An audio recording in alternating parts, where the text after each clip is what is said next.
I finally made it on. We're like 15 minutes behind, but that's okay. Here we go. Let's see where we are here. We've got PBS on, and we've got our audio. Good There evening, we I'm go. Nora O'Donnell, and thank you for joining us for tonight's CBS News Vice Presidential Debate. We want to welcome our viewers on CBS, on other networks here in the U.S. and around the world. We have a consequential night ahead, and our focus is the issues Hey, Old that matter Soul, to you, Maple the Lane, voter. Terrence, Let's Angela. introduce the candidates. Minnesota's Democratic Governor Tim Walz Welcome and in, welcome Ohio's in, everyone. Republican Senator J.D. Vance tonight meeting for the first time. I'm Margaret Brennan. In order to have a Show us the thoughtful handshake, and come civil on. debate, these are the rules that both campaigns have agreed to. Questions will be directed at one candidate, who will have 2 minutes to respond. The other candidate will be allowed 2 minutes for rebuttal. Then each candidate will get another minute to make further points, with an additional 1 minute each at the discretion of the moderator. The primary role of the moderators is to facilitate the debate between the candidates, enforce the rules, and provide the candidates with the opportunity to fact-check claims made by each other. CBS News reserves the right to mute the candidates' microphones to maintain decorum. We have not shared the questions or topics with the campaigns. The stage is set. Governor, Senator, thank you for joining us. Let's get started. Tonight, our country is facing several unfolding crises. The Middle East is on the brink of war. Americans are suffering from the catastrophic impact of Hurricane Helene. And now a labor strike as 25,000 dock workers from Maine to Texas are picketing. We're going to begin tonight with the Middle East. Margaret. Thank you, Nora. Earlier today, Iran launched its largest attack yet on Israel, but that attack failed, thanks to joint U.S. and Israeli defensive action. President Biden has deployed more than 40,000 U.S. military personnel and assets to that region over the past year to try to prevent a regional war. Iran is weakened, but the U.S. still considers it the largest state sponsor of terrorism in the world, and it has drastically reduced the time it would take to develop a nuclear weapon. It is down now to 1 or 2 weeks' time. Governor Walz, if you were the final voice in the Situation Room, would you support or oppose a preemptive strike by Israel on Iran? You have 2 minutes. Well, thank you, and thank you for those joining at home tonight. Let's keep in mind where this started. October 7th, Hamas terrorists massacred over 1,400 Israelis and took prisoners. Israel's ability to be able to defend itself is absolutely fundamental. Getting its hostages back, fundamental, and ending the humanitarian crisis in Gaza. But the expansion of Israel and its proxies is an absolute fundamental necessity for the United States to have the steady leadership there. You saw it experienced today, where along with our Israeli partners and our coalition, able to stop the incoming attack.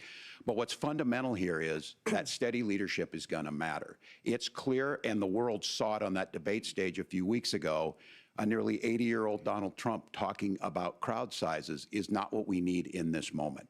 But it's not just that. It's those that were closest to Donald Trump that understand how dangerous he is when the world is this dangerous. His chief of staff, John Kelly, said that he was the most flawed human being he'd ever met.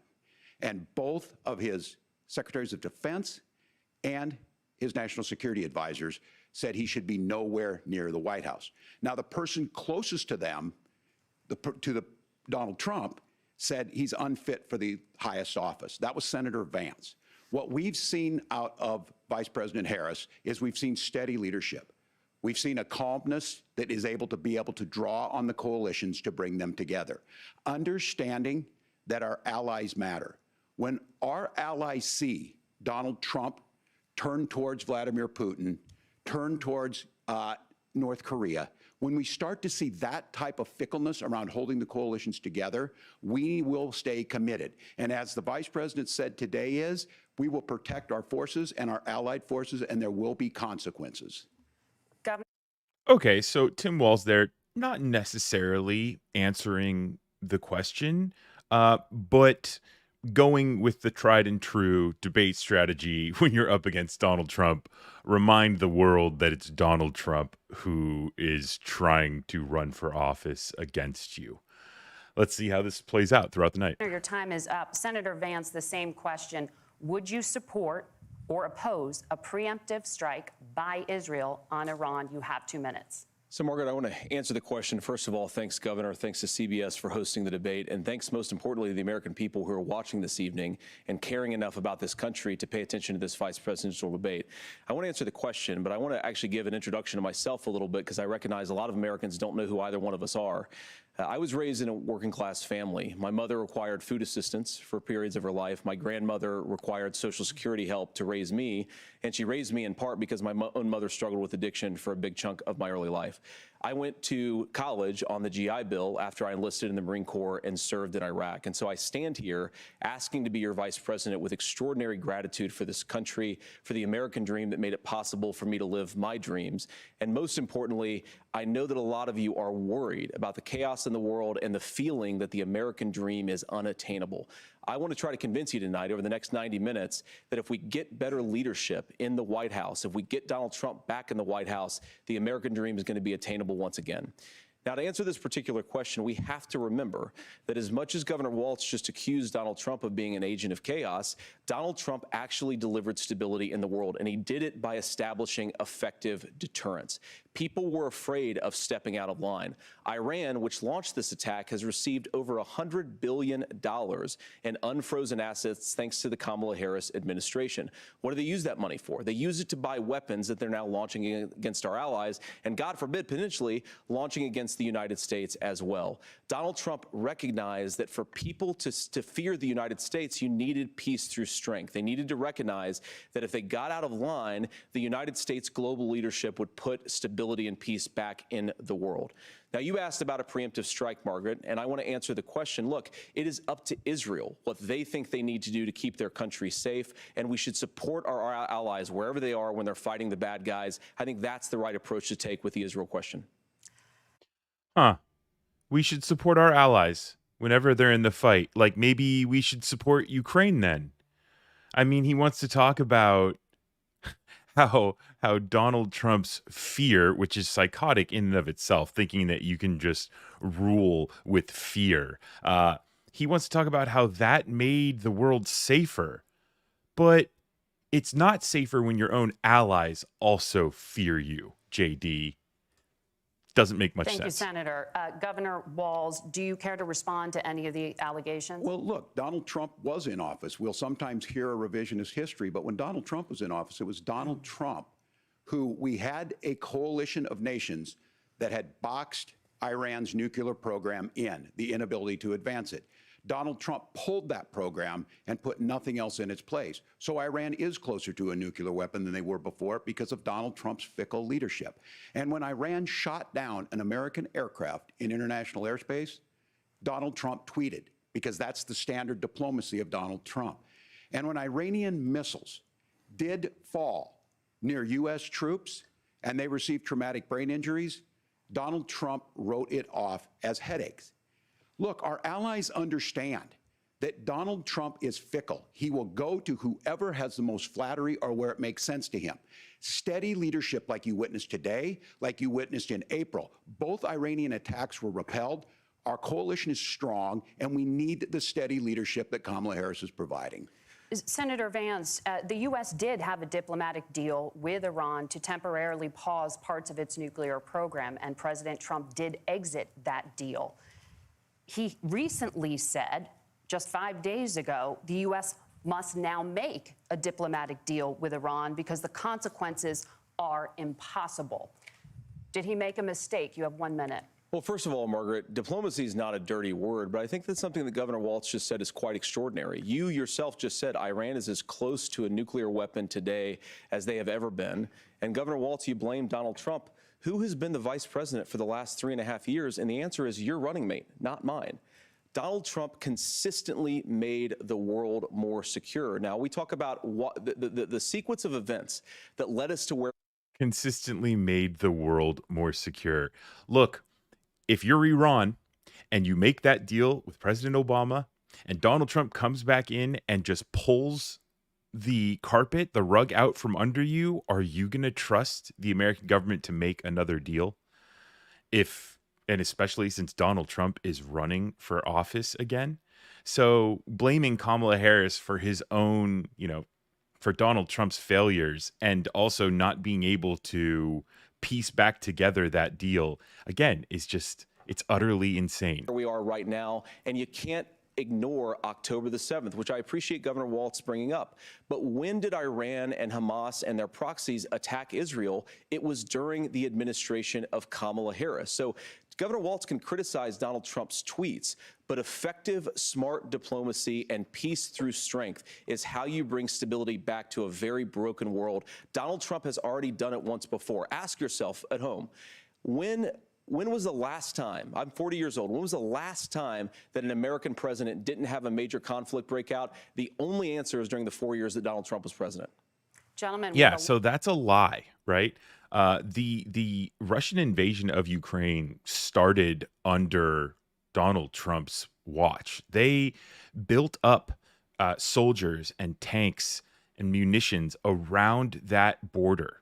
And started to work their way in while Donald Trump was president. So don't let this guy lie to you. I wish kind of Tim Walz would have come forward with another, hey, we're going to hear a lot of lies from this guy, right? Like Kamala did.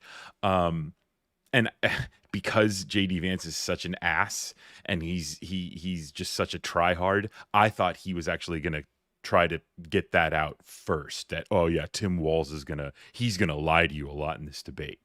We'll see if either one of them kind of take shots. Pretty polite so far, pretty respectful so far. Let's see how it goes. A lot to get to. Nora? Margaret, thank you. Let's turn now to Hurricane Helene. The storm could become one of the deadliest on record. More than 160 people are dead and hundreds more are missing. Scientists say climate change makes these hurricanes larger, stronger, and more deadly because of the historic rainfall.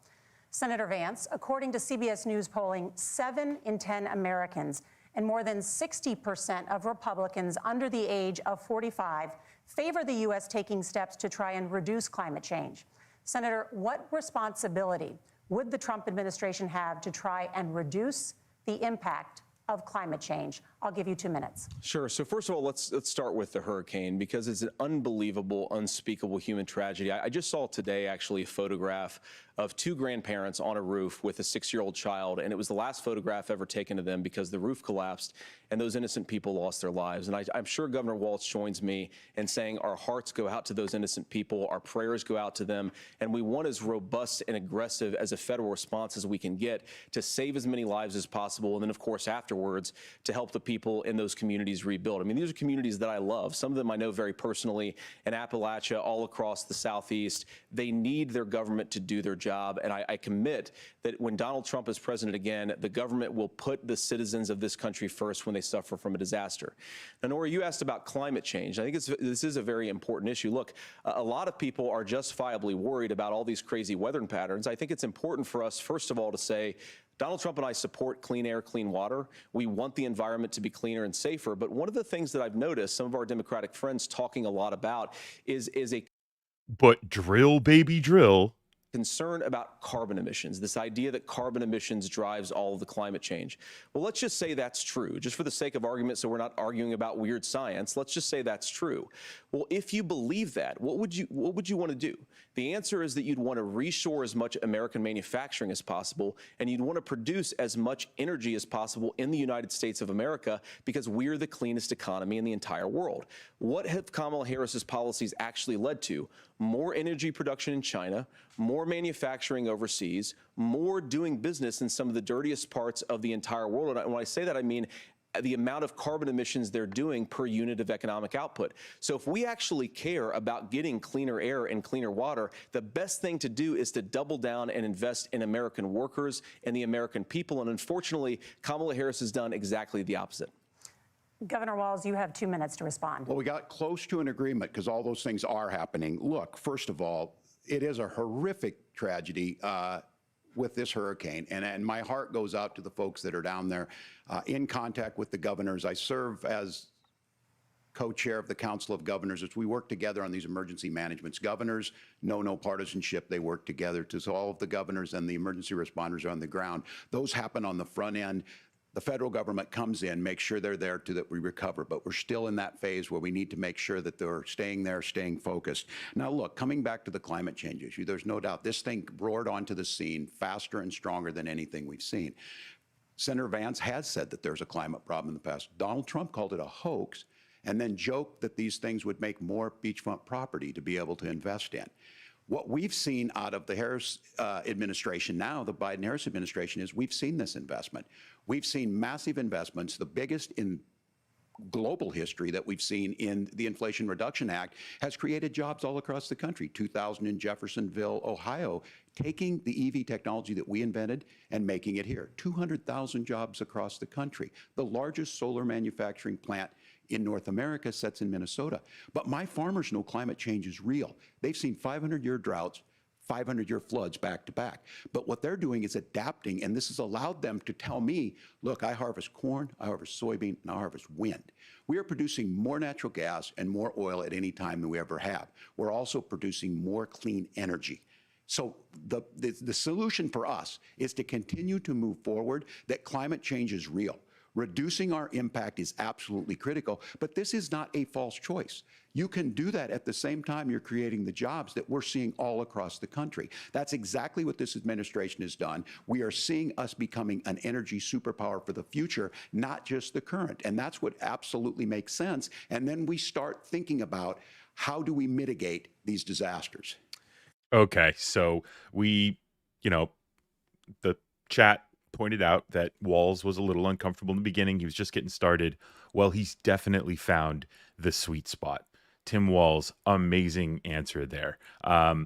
Also, again, going back to what I talked about in the first question, reminding the country, reminding everyone watching that, hey, we're running up against Donald Trump, the guy who calls climate change a hoax. J.D. Vance said that it was a problem, and now he's, he can't really undermine Donald Trump. I also wanted to point out that Old Soul called the beachfront property line. I saw you. I see you in the chat there, Old Soul. Nice call on that one. Thank you. Senator, I want to give you an opportunity to respond there. The governor mentioned that President Trump has called climate change a hoax. Do you agree? Well, look, what the president has said is that if the Democrats, in particular Kamala Harris and her leadership, if they really believe that climate change is serious, what they would be doing is more manufacturing and more energy production. No, JD. No. Donald Trump called it a hoax. Is it a hoax? Answer the question. In the United States of America, and that's not what they're doing. So clearly, Kamala Harris herself doesn't believe her own rhetoric on this. If she did, she would actually agree with Donald Trump's energy policies. Now, something Governor Walz said I think is important to touch upon, because when we talk about clean energy, I think that's a slogan that often the Democrats will use here. And I'm talking, of course, about the Democratic leadership. And the real issue is that if you're spending hundreds of millions or even billions of dollars of American taxpayer money on solar panels that are made in China, number one, you're going to make the economy dirtier. We should be making more of those solar panels here in the United States of America. Some of them are, Tim, but a lot of them are being made overseas in China, especially the components that go into those solar panels. So if you really want to make the environment cleaner, you've got to invest in more energy production. We haven't built a nuclear facility, I think, one in the past 40 years. Senator. Natural gas, we got to invest more in it. Kamala Harris has done the opposite. That's raised energy prices and also meant that we're doing Senator, worse by the climate. your time is up. Governor, would you like to respond? Well, look, we're producing more natural gas than we ever have. There's no moratorium on that. We're producing more oil. But the folks know, and like I said again, these are not liberal folks. These are not folks that are Green New Deal folks. These are farmers that have been drought one year, massive flooding the next year. They understand that it makes sense. Look, our number one export cannot be topsoil from erosion from these massive storms. We saw it in Minnesota this summer. and thinking about how do we respond to that, we're thinking ahead on this. And what Kamala Harris has been able to do in Minnesota, we're starting to weatherproof some of these things. The infrastructure law that was passed allows us to think about mitigation in the future. How do we make sure that we're protecting by burying our power lines? How do we make sure that we're protecting lakefronts and things that we're seeing more and more of? But to call it a hoax and to take the oil company executives to Mar-a-Lago, say, give me money for my campaign, and I'll let you do whatever you want. We can be smarter about that, and an all-above energy policy is exactly what she's doing, creating those jobs right here. Governor, your time is up. The overwhelming consensus among scientists is that the Earth's climate is warming at an unprecedented rate. Margaret? Thank you, Nora. We're going to turn now to immigration. The crisis at the U.S.-Mexico border consistently ranks as one of the top issues for American voters. Senator Vance, your campaign is pledging to carry out the largest mass deportation plan in American history and to use the U.S. military to do so. Could you be more specific about exactly how this will work? For example, would you deport parents who have entered the U.S. illegally and separate them from any of their children who were born on U.S. soil? You have 2 minutes. So first of all, Margaret, before we talk about deportations, we have to stop the bleeding. We have a historic immigration crisis because Kamala Harris started and said that she wanted to undo all of Donald Trump's border policies. 94 executive orders suspending deportations, decriminalizing illegal aliens, massively increasing the asylum fraud that exists in our system. That has opened the floodgates. And what it's meant is that a lot of fentanyl is coming into our country. I had a mother who struggled with opioid addiction and has gotten clean. I don't want people who are struggling with addiction to be deprived of their second chance because Kamala Harris let in fentanyl into our communities at record levels. So you've got to stop the bleeding. You've got to re-implement Donald Trump's border policies, build the wall, re-implement deportations. And that gets me to your point, Margaret, about what do we actually do? So we've got 25 million illegal aliens who are here in the country. What do we do with them? I think the first thing that we do is we start with the criminal migrants. About 1 million of those people have committed some form of crime in addition to crossing the border illegally. I think you start with deportations on those folks. And then I think you make it harder for illegal aliens to undercut the wages of American workers. A lot of people will go home if they can't work for less than minimum wage in our own country. And by the way, that'll be really good for our workers who just want to earn a fair wage for doing a good day's work. And the final point, Margaret, is you ask about family separation. Right now in this country, Margaret, we have 320,000 children that the Department of Homeland Security has effectively lost. Some of them have been sex trafficked. Some of them hopefully are at homes with their families. Some of them have been used as drug trafficking mules. The real family separation policy in this country is unfortunately Kamala Harris's wide open southern border. And I'd ask my fellow Americans to remember when she came into office, she said she was going to do this. Real leadership would be saying, you know what, I screwed up. He's so robotic. You know what I mean? Like every answer almost has the same kind of cadence, the same kind of tone.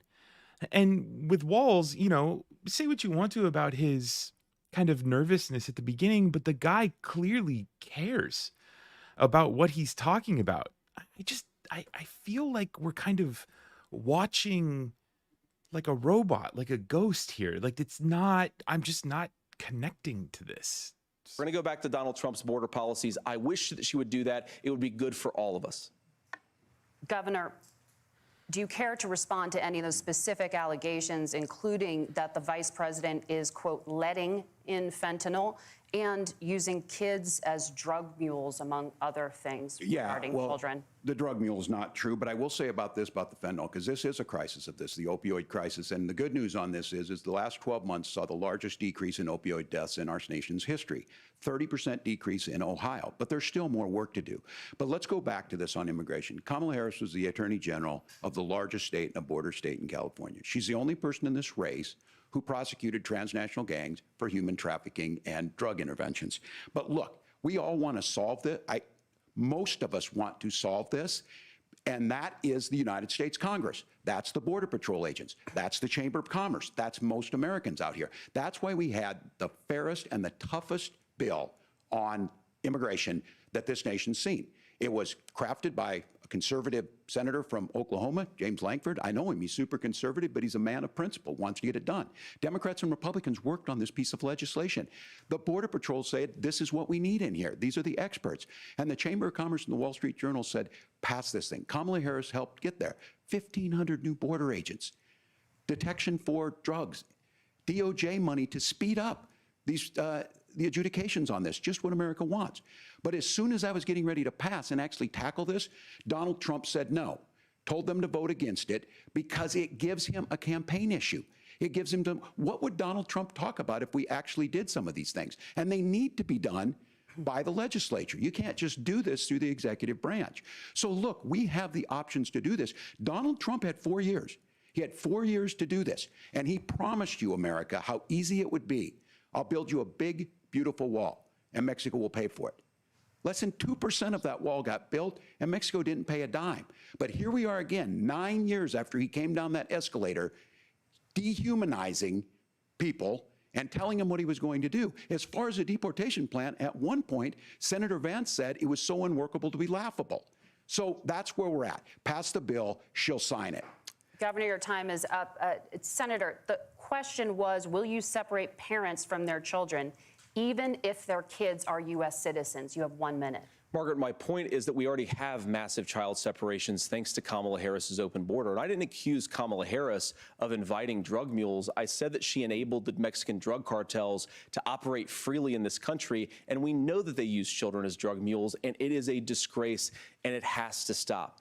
Look, I think what Tim said just doesn't pass the smell test. For 3 years, Kamala Harris went out bragging that she was going to undo Donald Trump's border policy. She did exactly that. We had a record number of illegal crossings. We had a record number of fentanyl coming into our country. And now that she's running for president, or a few months before, she says that somehow she got religion and cared a lot about a piece of legislation. The only thing that she did when she became the vice president, when she became the appointed border czar, was to undo 94 Donald Trump executive actions that opened the border. This problem is leading to massive problems in the United States of America. Parents who can't afford health care, schools that are overwhelmed. It's got to stop, and it will when Donald Trump is president again. Senator, your time is up. Governor, what about our CBS News polling, which does show that a majority of Americans, more than 50%, support mass deportations? Look, we fix this issue with a bill that is necessary, but the issue on this is what happens when you don't want to solve it. You demonize it. And we saw this, and Senator Vance, and it surprises me on this, talking about and saying, I will create stories to bring attention to this. That vilified a large number of people who were here legally in the community of Springfield. The Republican governor said, it's not true, don't do it. There's consequences for this. There's consequences. We could come together. Senator Lankford did it. We could come together and solve this if we didn't let Donald Trump continue to make it an issue. And the consequences in Springfield were the governor had to send state law enforcement to escort kindergartners to school. I believe Senator Vance wants to solve this, but by standing with Donald Trump and not working together to find a solution, it becomes a talking point. And when it becomes a talking point like this, we dehumanize and villainize other human beings. Tim, Governor, Again, Tim Walz clearly cares about people. Can you say the same thing for J.D. Vance? I think America is getting a good look at him, and they think he's weird. Senator, your time is up. Senator, I'll give you 1 minute, but let me just ask you the question first. The governor has made the point, and I think as a sitting lawmaker, you know that Congress controls the purse strings and any funding. So you have said repeatedly that Donald Trump would, through executive action, solve this. Do you disagree that Congress controls the purse strings and would need to support many of the changes that you would actually want to implement? You have 1 minute. Look, Margaret, first of all, the gross majority of what we need to do at the southern border is just empowering law enforcement to do their job. I've been to the southern border more than our border czar, Kamala Harris, has been, and it's actually heartbreaking because the Border Patrol agents, they just want to be empowered to do their job. Of course, additional resources would help, but most of this is about the president and the vice president empowering our law enforcement to say, if you try to come across the border illegally, you've got to stay in Mexico, you've got to go back through proper channels. Now, Governor Walz brought up the community of Springfield, and he's very worried about the things that I've said in Springfield. Look, In Springfield, Ohio, and in communities all across this country, you've got schools that are overwhelmed. You've got hospitals that are overwhelmed. You have got housing that is totally unaffordable because we brought in millions of illegal immigrants to compete with Americans for scarce homes. The people that I'm most worried about in Springfield, Ohio, are the American citizens who have had their lives destroyed by Kamala Harris's open border. It is a disgrace, Tim. And I actually think, I agree with you. I think you want to solve this problem, but I don't think that Kamala Harris does. Senator, your time is up. Governor, you have 1 minute to respond. Yeah, well, it is law enforcement that asked for the bill. They helped craft it. They're the ones that supported it. That's because they know we need to do this. Look, this issue of continuing to bring this up, of not dealing with it, of blaming migrants for everything. On housing, we could talk a little bit about Wall Street speculators buying up housing and making them less affordable, but it becomes a blame. Look, this bill also gives the money necessary to adjudicate. I agree, it should not take 7 years for an asylum claim to be done. This bill gets it done in 90 days. Then you start to make a difference in this, and you start to adhere to what we know, American principles. I don't talk about my faith a lot, but Matthew 25:40 talks about, to the least amongst us you do unto me. I think that's true of most Americans. They simply want order to it. This bill does it. It's funded. It's supported by the people who do it, and it lets us keep our dignity about how we treat other people. Okay, so I was not expecting Tim Walz to have a religious reference before J.D. Vance. Interesting. Thank you, Governor. And just to clarify for our viewers, Springfield, Ohio does have a large number of Haitian migrants who have legal status, temporary protected status. Well, Margaret, but Thank you. Senator, we have so much to get to. Margaret, I think it's important We're because going to turn now to the debate, economy. Thank Margaret, you. the rules were that The you guys economy, weren't going to fact check. And since you're fact checking me, I think it's important to say what's actually going on. So there's an application called the CBP One app where you can go on as an illegal migrant, apply for asylum or apply for parole, and be granted legal status at the wave of a Kamala Harris open border wand. That is not a person coming in, applying for a green card and waiting for 10 years. That is the facilitation of illegal immigration, Margaret, by our own Thank you, Senator, for leadership. describing the legal process. We have so much to get to, Senator. Those laws have been on the books since 1990. Thank you, gentlemen. The CBP One app has not been on the books since 1990. It's something that They cut his mic. Good. Cut his mic. Cut his The audience can't mic. hear you because your mics are cut. Cut his we have so mic. much we want to get to. Thank you for explaining They the legal cut his mic. process. Awesome. Nora. Thank you, Margaret. Yeah. The economy is a top concern Shut up, for JD. voters. Each of your I love campaigns it. has released an economic plan, so let's talk about the specifics. Governor Walz, Vice President Harris unveiled a plan that includes billions in tax credits for manufacturing, housing, and a renewed child tax credit. The Wharton School says your proposals will increase the nation's deficit by $1.2 trillion. How would you pay for that without ballooning the deficit? Governor, I'll give you 2 minutes. Yeah, thank you. And Kamala Harris and I do believe in the middle class because that's where we come from. We both grew up in that. We understand. So those of you out there listening tonight, you're hearing a lot of stuff back and forth, and it's good. It's healthy. That's what this is supposed to happen. You should be listening. How's this going to impact me? The bold forward plan that Kamala Harris put out there is talking about this housing issue. The one thing is there's 3 million new houses proposed under this plan with down payment assistance on the front end to get you in a house. A house is much more than just an asset to be traded somewhere. It's foundational to where you're at. And then making sure that the things you buy every day, whether they be prescription drugs or other things, that there's fairness in that. Look, the $35 insulin is a good thing, but it costs $5 to make insulin. They were charging $800 before this law went into effect. As far as the housing goes, I've seen it in Minnesota. 12% more houses in Minneapolis, prices went down on rent 4%. It's working. And then making sure tax cuts go to the middle class. $6,000 child tax credit, we have one in Minnesota, reduces childhood poverty by 1/3. We save money in the long run, and we do the right thing for families. And then getting businesses off the ground. The law as it stands right now is $5,000 tax credit for small business, increasing that to $50,000. Now, this is a philosophical difference between us. Donald Trump made a promise, and I'll give you this. He kept it. He took folks to Mar-a-Lago, said, you're rich as hell, I'm going to give you a tax cut. He gave the tax cuts that predominantly went to the top class. What happened there was an $8 trillion increase in the national debt, the largest ever. Now he's proposing a 20% consumption or sales tax on everything we bring in. Everyone agrees, including businesses, it would be destabilizing it, it would increase inflation and potentially lead to a recession. Look, this is simple for you. Where are we going? Kamala Harris has said to do the things she wants to do, we'll just ask the wealthiest to pay their fair share. When you do that, our system works best, more people are participating in it, and folks have the things that they need. Senator, I want to give you a moment to respond on that. But similarly, the Wharton School has done an analysis of the Trump plan and says it would increase the nation's deficit by $5.8 trillion. My question is the same for you. How do you pay for all that without ballooning the deficit? I'll give you 2 minutes. Well, first of all, you're going to hear a lot from Tim Walz this evening, and you just heard it in the answer, a lot of what Kamala Harris proposes to do. And some of it, I'll be honest with you, it even sounds pretty good. Here's what you won't hear, is that Kamala Harris has already done it. Because she's been the vice president for 3.5 years. She had the opportunity to enact all of these great policies, and what she's actually done instead is drive the cost of food higher by 25%, drive the cost of housing higher by about 60%, open the American southern border and make middle-class life unaffordable for a large number of Americans. If Kamala Harris has such great plans for how to address middle-class problems, then she ought to do them now, not when asking for a promotion, but in the job the American people gave her 3.5 years ago. And the fact that she isn't tells you a lot about how much you can trust her actual plans.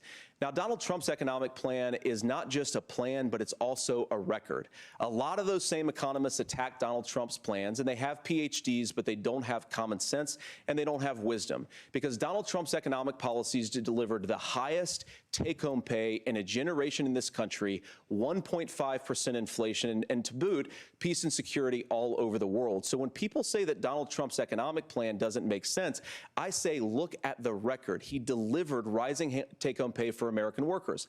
Now, Tim admirably admits that they want to undo the Trump tax cuts. But if you look at what was so different about Donald Trump's tax cuts, even from previous Republican tax cut plans, is that a lot of those resources went to giving more take-home pay to middle-class and working-class Americans. It was passed in 2017, and you saw an American economic boom unlike we've seen in a generation in this country. That is a record that I'm proud to run on, and we're going to get back to that common sense wisdom so that you can afford to live the American dream again. I know a lot of you are struggling. I know a lot of you are worried about paying the bills. It's going to stop when Donald Trump brings back common sense to this country. Governor, do you want to respond to that? What has Kamala Harris done for the middle class? Yeah, well, Kamala Harris's day one was Donald Trump's failure on COVID that led to the collapse of our economy. We were already before COVID in a manufacturing recession, but 10 million people out of work, largest percentage since the Great Depression. 9 million jobs closed on that. That was day one. Whether it was the Infrastructure Act or other things we moved. Now, you made a question about experts, said this. I've made a note of this. Economists can't be trusted. Science can't be trusted. National security folks can't be trusted. Look, if you're going to be president, you don't have all the answers. Donald Trump believes he does. My pro tip of the day is this. If you need heart surgery, listen to the people at the Mayo Clinic in Rochester, Minnesota, not Donald Trump. And the same thing goes with this. And I ask you out there, teachers, nurses, truck drivers, or whatever, how is it fair that you're paying your taxes every year and Donald Trump hasn't paid any federal tax in the last 15 years, and the last year as president? That's what's wrong with the system. There's a way around it, and he's bragged about that. We're just asking for fairness in it, and that's all you want. You have a minute. Governor, you say trust the experts. But those same experts for 40 years said that if we shipped our manufacturing base off to China, we'd get cheaper goods. They lied about that. They said if we shipped our industrial base off to other countries, to Mexico and elsewhere, it would make the middle class stronger. They were wrong about that. They were wrong about the idea that if we made America less self-reliant, less productive in our own nation, that it would somehow make us better off, and they were wrong about it. And for the first time in a generation, Donald Trump had the wisdom and the courage to say to that bipartisan consensus, we're not doing it anymore. We're bringing American manufacturing back. We're unleashing American energy. We're going to make more of our own stuff. And this isn't just an economic issue. I mean, I've got 3 beautiful little kids at home, 7, 4, and 2, and I love them very much, and I hope they're in bed right now. But look, so many of the drugs, the pharmaceuticals that we put in the bodies of our children are manufactured by nations that hate us. This has to stop. And we're not going to stop it by listening to experts. We're going to stop it by listening to common sense wisdom, which is what Donald Trump governed on. Senator, your time is up. Governor Walz, can you address that? I mean, voters say they trust Donald Trump on the economy more. Why? Well, if you're listening tonight and you want billionaires to get tax cuts, you heard what the numbers were. Look, I'm a union guy on this. I'm not a guy who wanted to ship things overseas, but I understand that, look, we produce soybeans and corn. We need to have fair trading partners. That's something that we believe in. I think the thing that most concerns me on this is Donald Trump was the guy who created the largest trade deficit in American history with China. So the rhetoric is good. Much of what the senator said right there, I'm in agreement with him on this. I watched it happen too. I watched it to my communities, and we talked about that. But we had people undercutting the right to collectively bargain. We had right to work states made it more difficult. We had companies that were willing to ship it over, and we saw people profit. Folks that are venture capital in some cases, putting money into companies that were overseas. We're in agreement that we bring those home. The issue is Donald Trump is talking about it. Kamala Harris has a record, 250,000 more manufacturing jobs just out of the IRA. May I respond to that? Yes. So appreciate that. So if you notice, what Governor Walz just did is he said, first of all, Donald Trump has to listen to the experts. And then when he acknowledged that the experts screwed up, he said, well, Donald Trump didn't do nearly as good of a job as the statistics show that he did. So what Tim Walz is doing, and I honestly, Tim, I think you got a tough job here, because you've got to play whack-a-mole. You've got to pretend that Donald Trump didn't deliver rising take-home pay, which of course he did. You've got to pretend that Donald Trump didn't deliver lower inflation, which of course he did. And then you simultaneously got to defend Kamala Harris's atrocious economic record, which has made gas, groceries, and housing unaffordable for American citizens. I was raised by a woman who would sometimes go into medical debt so that she could put food on the table in our household. I know what it's like to not be able to afford the things that you need to afford. We can do so much better. To all of you watching, we can get back to an America that's affordable again. We just got to get back to common sense economic principles. I hope we have a conversation on health care then. Senator, Governor. Please. Thank you. Margaret? We have a lot to get to ahead, gentlemen, on many topics. But right now, I want to talk about personal qualifications. The vice president is often the last voice the president hears before making consequential decisions. We want to ask you about your leadership qualities. Governor Walz, you said you were in Hong Kong during the deadly Tiananmen Square protests in the spring of 1989. But Minnesota Public Radio and other media outlets are reporting that you actually didn't travel to Asia until August of that year. Can you explain that discrepancy? Yeah, well, and to the folks out there who didn't get at the top of this, look, I grew up in small rural Nebraska, town of 400, town that you rode your bike with your buddies till the streetlights come on, and I'm proud of that service.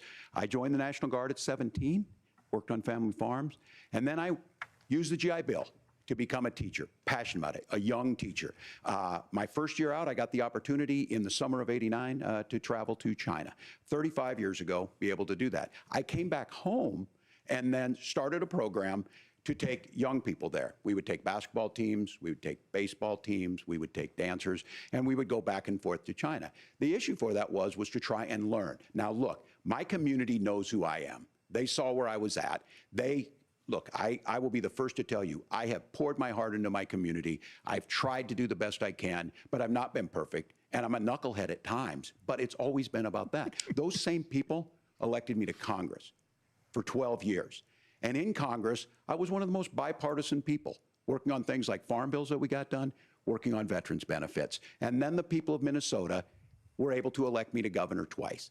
So look, my commitment has been from the beginning to make sure that I'm there for the people, to make sure that I get this right. I will say more than anything, many times I will talk a lot, I will get caught up in the rhetoric, but being there, the impact it made, the difference it made in my life, I learned a lot about China. I hear the critiques of this. I would make the case that Donald Trump should have come on one of those trips with us. I guarantee you he wouldn't be praising Xi Jinping about COVID, and I guarantee you he wouldn't start a trade war that he ends up losing. So this is about trying to understand the world. It's about trying to do the best you can for your community, and then it's putting yourself out there and letting your folks understand what it is. My commitment, whether it be through teaching, which I was good at, or whether it was being a good soldier or was being a good member of Congress, those are the things that I think are the values that people care about. Governor, just to follow up on that, the question was, can you explain the discrepancy? All I said on this is I got there that summer and misspoke on this. So I will just. Yeah, are you kidding me? He was there that year, but was like 3 months late. Okay. That's what I've said. So I was in Hong Kong and China during the democracy protests went in. And from that, I learned a lot of what needed to be in governance. Thank you, Governor. Senator Vance, in 2016, you called your running mate Donald Trump unfit for the nation's highest Called him Hitler. office, and you said he could be America's Hitler. I know you've been asked many times, and you've said you regret those comments and explained you then voted for Donald Trump in 2020. But the Washington Post reported new messages last week in which you also disparaged Trump's economic record while he was president, writing to someone in 2020, quote, "Trump thoroughly failed to deliver his economic populism." You're now his running mate, and you've shifted many of your policy stances to align with his. If you become vice president, why should Americans trust that you will give Donald Trump the advice he needs to hear and not just the advice he wants to hear? You have 2 minutes. Well, first of all, Margaret, because I've always been open. And sometimes, of course, I've disagreed with the president, but I've also been extremely open about the fact that I was wrong about Donald Trump. I was wrong, first of all, because I believed some of the media stories that turned out to be dishonest fabrications of his record. But most importantly, Donald Trump delivered for the American people. Rising wages, rising take-home pay, an economy that worked for normal Americans, a secure southern border, a lot of things, frankly, that I didn't think he'd be able to deliver on. And yeah, when you screw up, when you misspeak, when you get something wrong and you change your mind, you ought to be honest with the American people about it. It's one of the reasons, Margaret, why I've done so many interviews is because I think it's important to actually explain to the American people where I come down on the issues and what changed. Now, you pointed out to messages from 2020.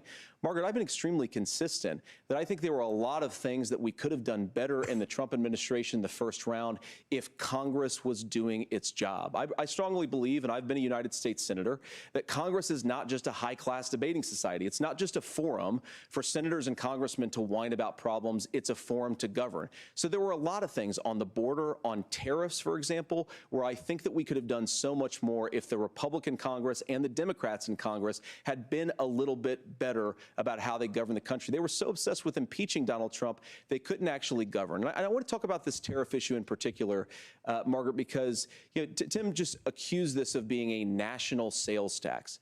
Look, the one thing, and you're probably surprised to hear me praising Joe Biden, but the one thing that Joe Biden did is he continued some of the Trump tariffs that protected American manufacturing jobs. And it's the one issue, the most pro-worker part of the Biden administration, it's the one issue where Kamala Harris has run away from Joe Biden's record. Think about this. If you're trying to employ slave laborers in China at $3 a day, you're going to do that and undercut the wages of American workers unless our country stands up for itself and says you're not accessing our markets unless you're paying middle-class Americans a fair wage. Senator, your time is up. Nora? Thank you. Now to the issue of reproductive rights.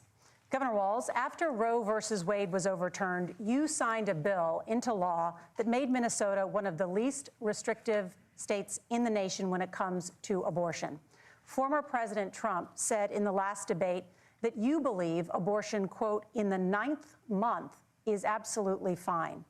Yes or no? Is that what you support? I'll give you 2 minutes. That's not what the bill says, but look, this issue is what's on everyone's mind. Donald Trump put this all into motion. He brags about how great it was that he put the judges in and overturned Roe versus Wade, 52 years of personal autonomy. And then he tells us, oh, we send it to the states. It's a beautiful thing. Amanda Zaworski would disagree with you on it's a beautiful thing. A young bride in Texas waiting for their child at 18 weeks. She has a complication, a tear in the membrane. She needs to go in. The medical care at that point needs to be decided by the doctor. And that would have been an abortion. But in Texas, that would have put them in legal jeopardy. She went home, got sepsis, nearly dies, and now she may have difficulty having children. Or in Kentucky, Hadley Duvall, a 12-year-old child raped and impregnated by her stepfather. Those are horrific. Now, when God asked about that, Senator Vance said 2 wrongs don't make a right. There is no right in this. So in Minnesota, what we did was restore Roe versus Wade. We made sure that we put women in charge of their health care. But look, this is not where, if you don't know Amanda or a Hadley, you soon will. Their Project 2025 is going to have a registry of pregnancies.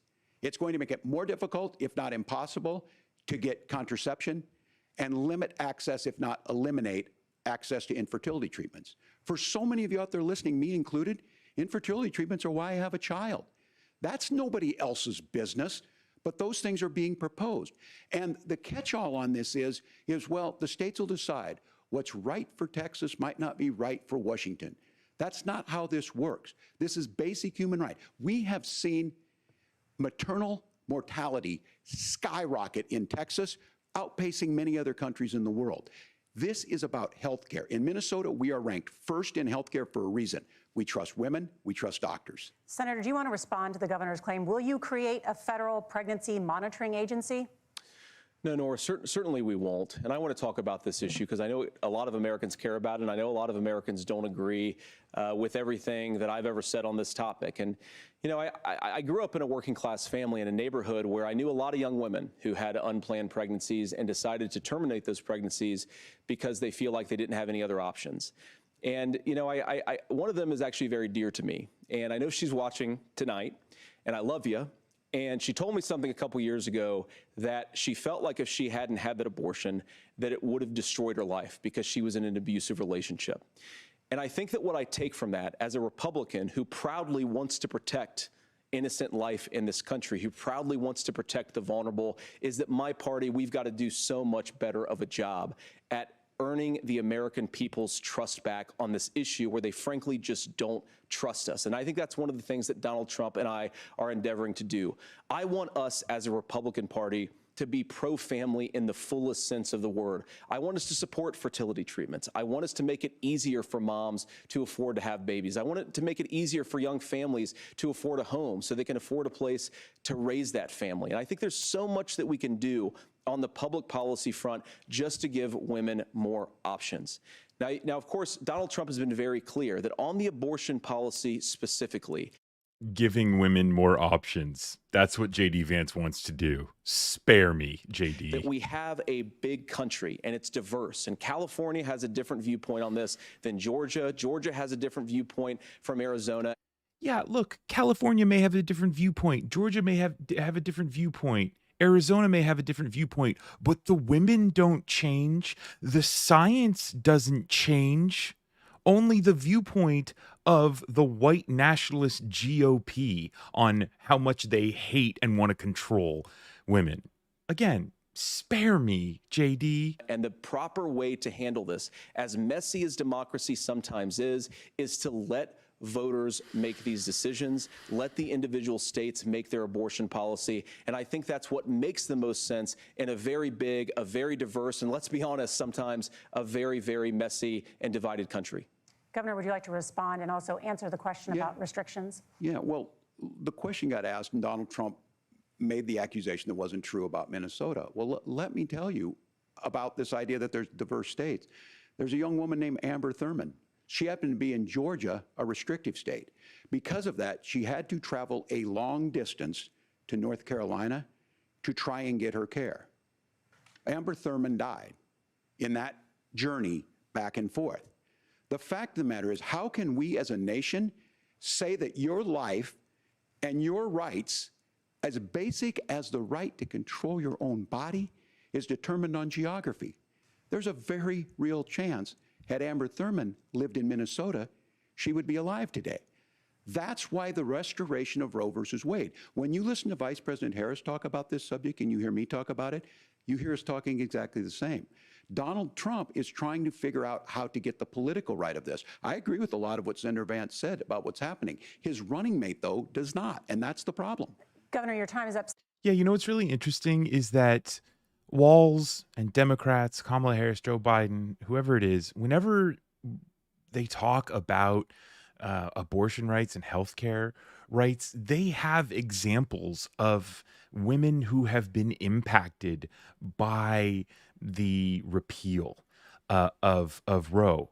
But do you ever hear Donald or JD or any Republican give any human stories of how the repealing of that has helped people? No. Senator, let me ask you about that. He mentioned, was, I think, referring to a national ban. In the past, you have supported a federal ban on abortion after 15 weeks. In fact, you said if someone can't support legislation like that, quote, you are making the United States the most barbaric pro-abortion regime anywhere in the entire world. My question is, why have you changed your position? Well, Nora, first of all, I never supported a national ban. I did, when I was running for Senate in 2022, talk about setting some minimum national standard. For example, we have a partial birth abortion ban in place in this country at the federal level. I don't think anybody's trying to get rid of that, or at least I hope not, though I know that Democrats have taken a very radical pro-abortion stance. But Nora, you know, one of the things that changed is in the state of Ohio, we had a referendum in 2023, and the people of Ohio voted overwhelmingly, by the way, against my position. And I think that what I learned from that, Nora, is that we've got to do a better job at winning back people's trust. So many young women would love to have families. So many young women also see an unplanned pregnancy as something that's going to destroy their livelihood, destroy their education, destroy their relationships. And we have got to earn people's trust back. And that's why Donald Trump and I are committed to pursuing. So then give them the right to control their body and their life. We have to earn their trust back by controlling them. I mean, pro-family policies, making childcare more accessible, making fertility treatments more accessible, because we've got to do a better job at that, and that's what real leadership is. Governor, your response. I'm going to respond on the pro-abortion piece of that. No, we're not. We're pro-women. We're pro-freedom to make your own choice. We know what the implications are to not be that. Women having miscarriages, women not getting the care, physicians feeling like they may be prosecuted for providing that care. And as far as making sure that we're educating our children and giving them options, Minnesota's a state with one of the lowest teen pregnancy rates. We understand that too. We know that the options need to be available, and we make that true. We also make it, we're a top 3 state for the best place to raise children. But these two things to try and say that we're pro-children, but we don't like this, or you guys are pro-abortion, that's not the case at all. We are pro-freedoms for women to make their choices, and we're going, and Kamala Harris is making the case, to make options for children more affordable, a $6,000 child tax credit, but we're not going to base that on the backs of making someone like Amber Thurman drive 600 miles to try and get health care. Senator. May I respond to that? First of all, Governor, I agree with you. Amber Thurman should still be alive, and there are a lot of people who should still be alive, and I certainly wish that she was. And maybe you're free to disagree with me on this and explain this to me, but as I read the Minnesota law that you signed into law, the statute that you signed into law, it says that a doctor who presides over an abortion where the baby survives, the doctor is under no obligation to provide life-saving care to a baby who survives a botched late-term abortion. That is, I think, whether you're pro-choice or pro-abortion, that is fundamentally barbaric. And that's why I use that word, Nora, is because some of what we've seen, do you want to force Catholic hospitals to perform abortions against their will? Because Kamala Harris has supported suing Catholic nuns to violate their freedom of conscience. We can be a big and diverse country where we respect people's freedom of conscience and make the country more pro-baby and pro-family. But please. Yes, Governor, please respond. Look, this is one where there's always something there. This is a very simple proposition. These are women's decisions to make about their healthcare decisions, and the physicians who know best when they need to do this. Trying to distort the way a law is written to try and make a point, that's not it at all. What was I wrong about, Governor? Please tell me, what was I wrong about? That is not the way the law is written. Look, I've given But how? I've given this advice on a lot of things, that getting involved, getting engaged, that's been misread, and it was fact-checked at the last debate. But the point on this is there's a continuation of these guys to try and tell women or to get involved. I use this line on this, just mind your own business on this. Things worked best when Roe versus Wade was in place. When we do a restoration of Roe, that works best. That doesn't preclude us from increasing funding for children. It doesn't increase us from making sure that once that child's born, like in Minnesota, they get meals, they get early childhood education, they get health care.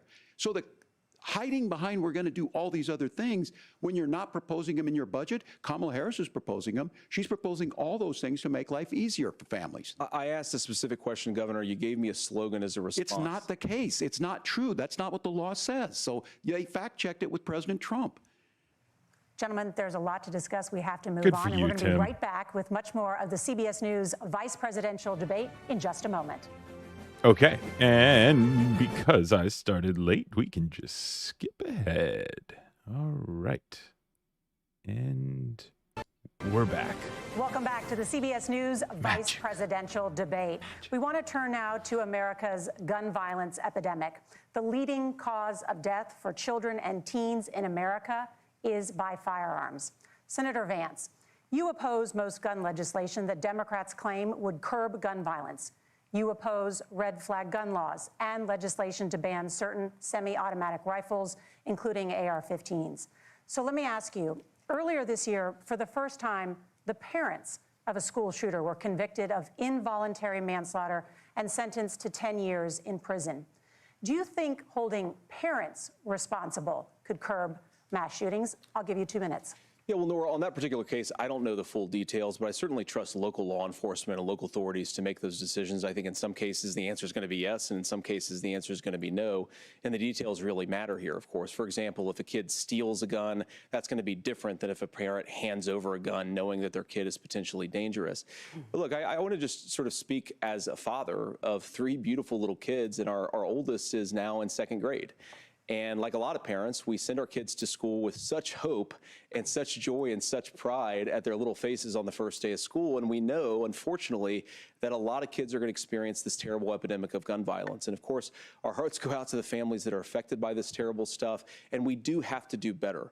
And I think that Governor Walz and I actually probably agree that we need to do better on this. The question is just, how do we actually do it? Now, here's something that really bothers me and worries me about this epidemic of violence. The gross majority, close to 90% in some of the statistics I've seen, of the gun violence in this country is committed with illegally obtained firearms. And while we're on that topic, we know that thanks to Kamala Harris's open border, we've seen a massive influx in the number of illegal guns run by the Mexican drug cartels. So that number, the amount of illegal guns in our country is higher today than it was 3.5 years ago. But what do we do about the schools? What do we do to protect our kids? And I think the answer is, and I say this not loving the answer, because I don't want my kids to go to school in a school that feels unsafe or where there are visible signs of security. But I unfortunately think that we have to increase security in our schools. We have to make the doors lock better. We have to make the doors stronger. We've got to make the windows stronger. And of course, we've got to increase school resource officers, because the idea that we can magically wave a wand and take guns out of the hands of bad guys, it just doesn't fit with recent experience. So we've got to make our schools safer. And I think we've got to have some common sense bipartisan solutions for how to do that. Governor, you have 2 minutes. Well, I think all the parents watching tonight, this is your biggest nightmare. Look, I got a 17-year-old, and he witnessed a shooting at a community center playing volleyball. Those things don't leave you. As a member of Congress, I sat in my office surrounded by dozens of the Sandy Hook parents, and they were looking at my 7-year-old picture on the wall. Their 7-year-old were dead, and they were asking us to do something. And look, I'm a hunter. I own firearms. The vice president is. We understand that the Second Amendment is there, but our first responsibility is to our kids to figure this out. In Minnesota, we've enacted enhanced red flag laws, enhanced background checks, and we can start to get data. But here's the problem. If we really want to solve this, we've got folks that won't allow research to be even done on gun violence. And this idea that we should just live with it, and here's what I do think, that this is a good start to the conversation. I 100% believe that Senator Vance hates it when these kids, it's abhorrent and it breaks your heart. I agree with that. But that's not far enough when we know there are things that worked. I've spent time in Finland and seen some Finnish schools. They don't have this happen, even though they have a high gun ownership rate in the country. There are reasonable things that we can do to make a difference. It's not infringing on your Second Amendment. And the idea to have some of these weapons out there, it just doesn't make any sense. Kamala Harris, as an attorney general, worked on this issue. She knows that it's there. No one's trying to scaremonger and say we're taking your guns, but I ask all of you out there, do you want your schools hardened to look like a fort? Is that what we have to go? When we know there's countries around the world that their children aren't practicing these types of drills. They're being kids. We owe it to them to get a fix. These are things that shouldn't be that difficult. You can still keep your firearms, and we can make a difference. We have to. If you're listening tonight, this breaks your heart. Senator. Tim, first of all, I didn't know that your 17-year-old witnessed a shooting, and I'm sorry about that, and I hope that he's doing okay. Christ have mercy. It is awful. And I appreciate what Tim said, actually, about Finland, because I do think it illustrates some of the frankly, weird differences between our own country's gun violence problem and Finland. Okay, first of all, we have way higher rates of mental health abuse, or mental health substance abuse. We have way higher rates of depression, way higher rates of anxiety. We unfortunately have a mental health crisis in this country that I really do think that we need to get to the root causes of, because I don't think it's the whole reason why we have such a bad gun violence problem, but I do think it's a big piece of it. Another driver of the gun violence epidemic, especially that affecting our kids, it doesn't earn as many headlines, but is the terrible gun violence problem in a lot of our big cities. And this is why we have to empower law enforcement to arrest the bad guys, put them away, and take gun offenders off the streets. I think there's a whole host of things that we can do here, but I do think at our schools we've got to talk about more security. Senator, thank you. Governor, you previously opposed an assault weapons ban, but only later in your political career did you change your position. Why? Yeah, I sat in that office with those Sandy Hook parents. I've become friends with school shooters. I've seen it. Look, the NRA, I was an NRA guy for a long time. They used to teach gun safety. I'm of an age where my shotgun was in my car so I could pheasant hunt after football practice. That's not where we live today. And several things I want to mention on this is, talking about cities and where it's at, the number one where the most firearm deaths happen in Minnesota are rural suicides. And we have an epidemic of children getting guns and shooting themselves. And so we have, and we should look at all of the issues, making sure folks have health care and all that, but I want to be very careful. This idea of stigmatizing mental health, just because you have a mental health issue doesn't mean you're violent. And I think what we end up doing is we start looking for a scapegoat. Sometimes it just is the guns. It's just the guns, and there are things that you can do about it. But I do think that this is one, and I think this is a healthy conversation. I think there's a capacity to find solutions on this that work, protect Second Amendment, protect our children. That's our priority. Gentlemen. Yeah, I'm really glad he addressed that there. I'm really glad he addressed the J.D. Vance's whole attack on the, it's the big cities, because it's not the big cities. And we're seeing these weapons only get more and more powerful. We have all sorts of rules and regulations for just a car, And so it's like, how are we not, how do we have it so that our local authorities don't have the capabilities to go in to make sure that if you have like a really high powerful weapon, like you need to be storing it very, very securely. Like, look, if you don't want the assault weapons ban, okay, but at least let's have this thing stored properly. Let's make sure you're using it properly, or keeping it out of the hands of people who shouldn't have it. I do just really quickly want to say, Old Soul, thank you so much for the gifted 10 memberships. LB Thinks Stuff and More, Mama Sunshine, Fran Urbina, Max Sims, At Home with Linda, Real Bill P,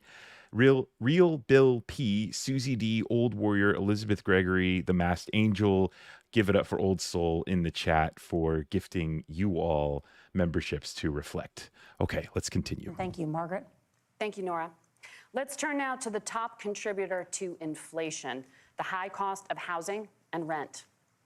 There's a shortage of more than 4 million homes in the United States, and that contributes to the high housing prices. Governor Walz, the Harris campaign promises a $25,000 down payment assistance for first-time home buyers and a $10,000 tax credit. They also promise to build 3 million new homes. Where are you building these homes, and won't handing out that kind of money just drive up prices higher? No, it's not handing out. First, let me say this issue of housing, and I think those of you listening on this, the problem we've had is that we've got a lot of folks that see housing as another commodity. It can be bought up, it can be shifted, it can be moved around. Those are not folks living in those houses. Those of you listening tonight, that house is a big deal. I bought and owned one house in my life. My mom still lives in the house where I was. And when I think of a house, I'm thinking of Christmas services after midnight mass where you go with your family. We need to make it more affordable. And one of the things, as I said, this program that the Vice President is pushing forward and bringing a new way of approaching this is something we're doing in Minnesota from that lead.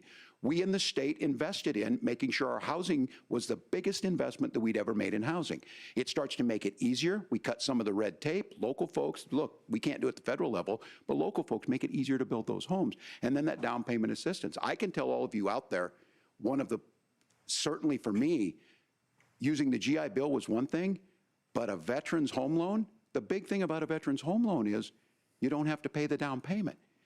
Those are things that make it there. Now, look, you're going to pay it back, and you're going to pay your mortgage. Those are things that we know in the long run, the appreciated value, the generational wealth that's created from it. And I will give Minneapolis an example. Minneapolis is the one city where we've seen the lowest inflation rates.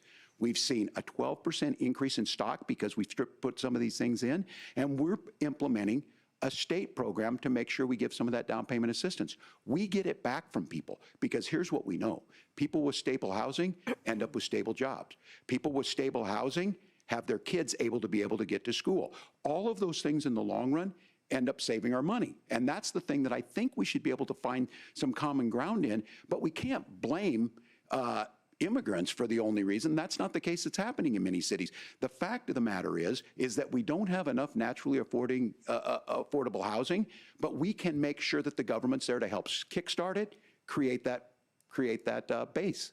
Governor, your time is up. Senator Vance, as far as your campaign's position, the promise is to seize federal lands to build homes, remove regulation, provide tax breaks, and cut back on immigration, which you say pushes up prices. Where are you going to build all the new homes you're promising, and what part of any of this plan will provide immediate relief? You have 2 minutes. Well, first of all, Tim just said something that I agree with. We don't want to blame immigrants for higher housing prices, but we do want to blame Kamala Harris for letting in. It's exactly what he does at every campaign rally. He blames immigrants. Millions of illegal aliens into this country, which does drive up costs, Tim.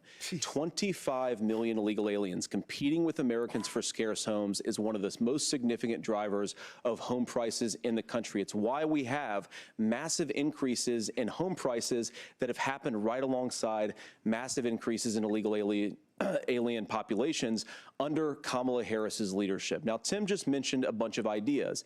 Now, some of those ideas I actually think are halfway decent, and some of them I disagree with, but the most important thing here is Kamala Harris is not running as a newcomer to politics. She is the sitting vice president. If she wants to enact all of these policies to make housing more affordable, I invite her to use the office that the American people already gave her, not sit around and campaign and do nothing while Americans find the American dream of homeownership completely unaffordable. Now, you asked, Margaret, what would immediately change the equation for American citizens? If you lower energy prices, as Donald Trump says, drill, baby, drill, one of the biggest drivers of housing costs aside from illegal immigration is, think about it, if a truck driver is paying 40% more for diesel, then the lumber he's delivering to the job site to build the house is also going to become a lot more expensive. If we open up American energy, you will get immediate pricing relief for American citizens, not, by the way, just in housing, but in a whole host of other economic goods too. Okay, yeah, so we're producing more oil than at any other time in American history right now. But yeah, JD, oil's just gonna solve all of our problems. I do want to say that JD Vance here, this is where, he's been okay, right? I talked about in the beginning that he's pretty robotic in a lot of his answers, but this answer here is where he really looks slimy. If you watch any of his campaign rallies, man, he throws immigrants under the bus all the time, right? The story about the Haitian immigrants in Springfield is just one example of the kind of red meat that he throws to his base at every campaign rally. And then for him to turn around here and say, hey, because he's on the national stage now, right? And everyone's watching him, and it's, hey, I don't want to blame the immigrants. I want to blame Kamala Harris. He blames immigrants at nearly every chance he gets. And so this is I think the most infuriating moment for me watching JD Vance so far in the night. Senator Vance, you still have 23 seconds there. Do you want to answer? Can I have it? Where, yeah. Governor, we will get to you in a moment. But Senator, where are you going to seize the federal lands? Can you clarify?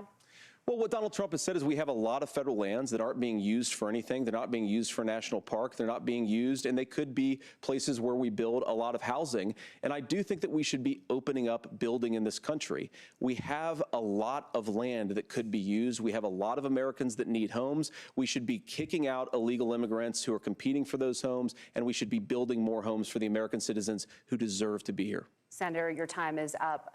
Governor, I do want to let you respond to the allegation that the vice president is letting in Well, of course, that's not true. And again, you have the facts. I guess we agreed not to fact check. I'll check it. That, look, crossings are down compared to when Donald Trump left office. But it's, again, blaming and not trying to find the solution. I was going to ask, though, on this question, are we going to drill and build houses in the same federal land? And I think when people hear federal lands, these are really important pieces of land. Now, Minnesota doesn't have a lot of federal lands. I know in the western part of the countries we do. There's not a lot of federal lands in and around Minneapolis, for example. So the issue is I don't understand the federal lands issue unless we see this, and I worry about this as someone who cares deeply about our national parks and our federal lands. Look, Minnesota, we protect these things. We've got about 20% of the world's fresh water. These lands protect. They're there for a reason. They belong to all of us. But again, this is when you view housing and you view these things as commodities. Like, there's a chance to make money here. Let's take this federal land and let's sell it to people for that. I think there's better ways to do this. We've seen it in Minnesota. We're able to refurbish some of these houses. We're able to make some investments. That gets people in. And I'm still on the fact on this. Economists, Senator Vance, you said you don't like the economists. Which economists are saying that it is immigrants that's adding to the cost? Governor, your time is up. But Senator, on that point, I'd like for you to clarify. There are many contributing factors to high housing costs. What evidence do you have that migrants are part of this problem? I'm going to call it right here. He's not going to have any real evidence. He's just going to say there's a lot of them, and then he's going to pivot back to Kamala Harris opening the border. Well, there's a Federal Reserve study that we're happy to share after the debate. We'll put it up on social media, actually, that really drills down on the connection between increased levels of migration, especially illegal immigration, and higher housing prices. Now, of course, Margaret, that's not the entire driver of higher housing prices. It's also the regulatory regime of Kamala Harris. Look, we are a country of builders. We're a country of doers. We're a country of explorers. But we increasingly have a federal administration that makes it harder to develop our resources, makes it harder to build things, and wants to throw people in jail for not doing everything exactly as Kamala Harris says they have to do. And what that means is that you have a lot of people who would... I'm sorry. Is he not describing Donald Trump there? Wanting to throw people in jail for not doing everything he says. Love to build homes who aren't able to build homes. I actually agree with Tim Walz. We should get out of this idea of housing as a commodity. But the thing that has most turned housing into a commodity is giving it away to millions upon millions of people who have no legal right to be here. What are the federal regulations? I deal with this as a governor. You can very quickly reply. I'm sorry. I get this as a governor, and I don't necessarily disagree with that in some cases, many of those are local, many of them are state. I don't know which ones are federal, but I think whenever we talk regulations, people think they can get rid of them. I think you want to be able to get out of your house in a fire. I think you want to make sure that it's fireproof and those types of things. So which are the regulations? Because the vice president's not responsible for those. Congress writes those. Governor, thank you. Gentlemen, we have a lot to get to. You're passionate about the housing crisis, I can tell. But Nora? Thank you. One of the top problems facing Americans is the high cost of health care. Senator Vance, at the last presidential debate, former President Trump was asked about replacing the Affordable Care Act.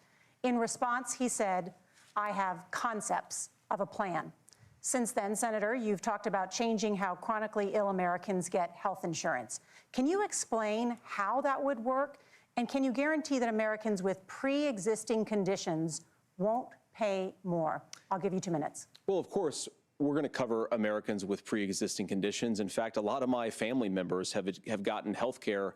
I believe, members of my family actually got private health insurance, at least for the first time, switched off of Medicaid onto private insurance for the first time under Donald Trump's leadership. And I think that, a lot of people have criticized this concepts of a plan remark. Look, it's very simple common sense. I think as Tim Walz knows from 12 years in Congress, you're not going to propose a 900-page bill standing on a debate stage. It would bore everybody to tears, and it wouldn't actually mean anything because part of this is the give and take of bipartisan negotiation. Now, when Donald Trump was actually president, and again, he has a record to be proud of, prescription drugs fell in 2018 for the first time in a very long time. Under Kamala Harris's leadership, prescription drugs are up about 7%. Under Donald Trump's entire 4 years, they were up about 1.5%. He introduced pricing transparency. Think about healthcare. You go into a hospital, you try to buy something, and nobody knows what it actually costs. That price transparency will actually give American consumers a little bit more choice and will also drive down costs.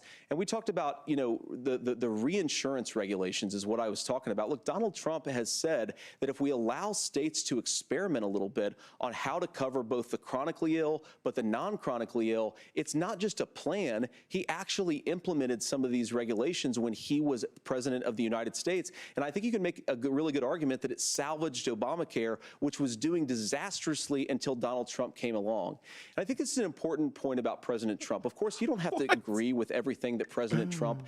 Did he just say that Obamacare was doing disastrously until Trump came along and then said he was going to replace it, never did, and just recently said that he still has concepts of a plan?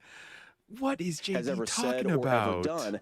But when Obamacare was crushing under the weight of its own regulatory burden and healthcare costs, Donald Trump could have destroyed the program. Instead, he worked in a bipartisan way to ensure that Americans had access to affordable care. It's not perfect, of course, and there's so much more that we can do, but I think that Donald Trump has earned the right to put in place some better healthcare policies. He's earned it because he did it successfully the first time. Governor? All right, here's where being an old guy gives you some history. I was there at the creation of the ACA. And the reason it was so important is I come from a major healthcare state, home of the Mayo Clinic, home to Medical Alley, 3M, Medtronic, all of those. We understand healthcare. It's why we're ranked first on affordability and accessibility and quality of healthcare.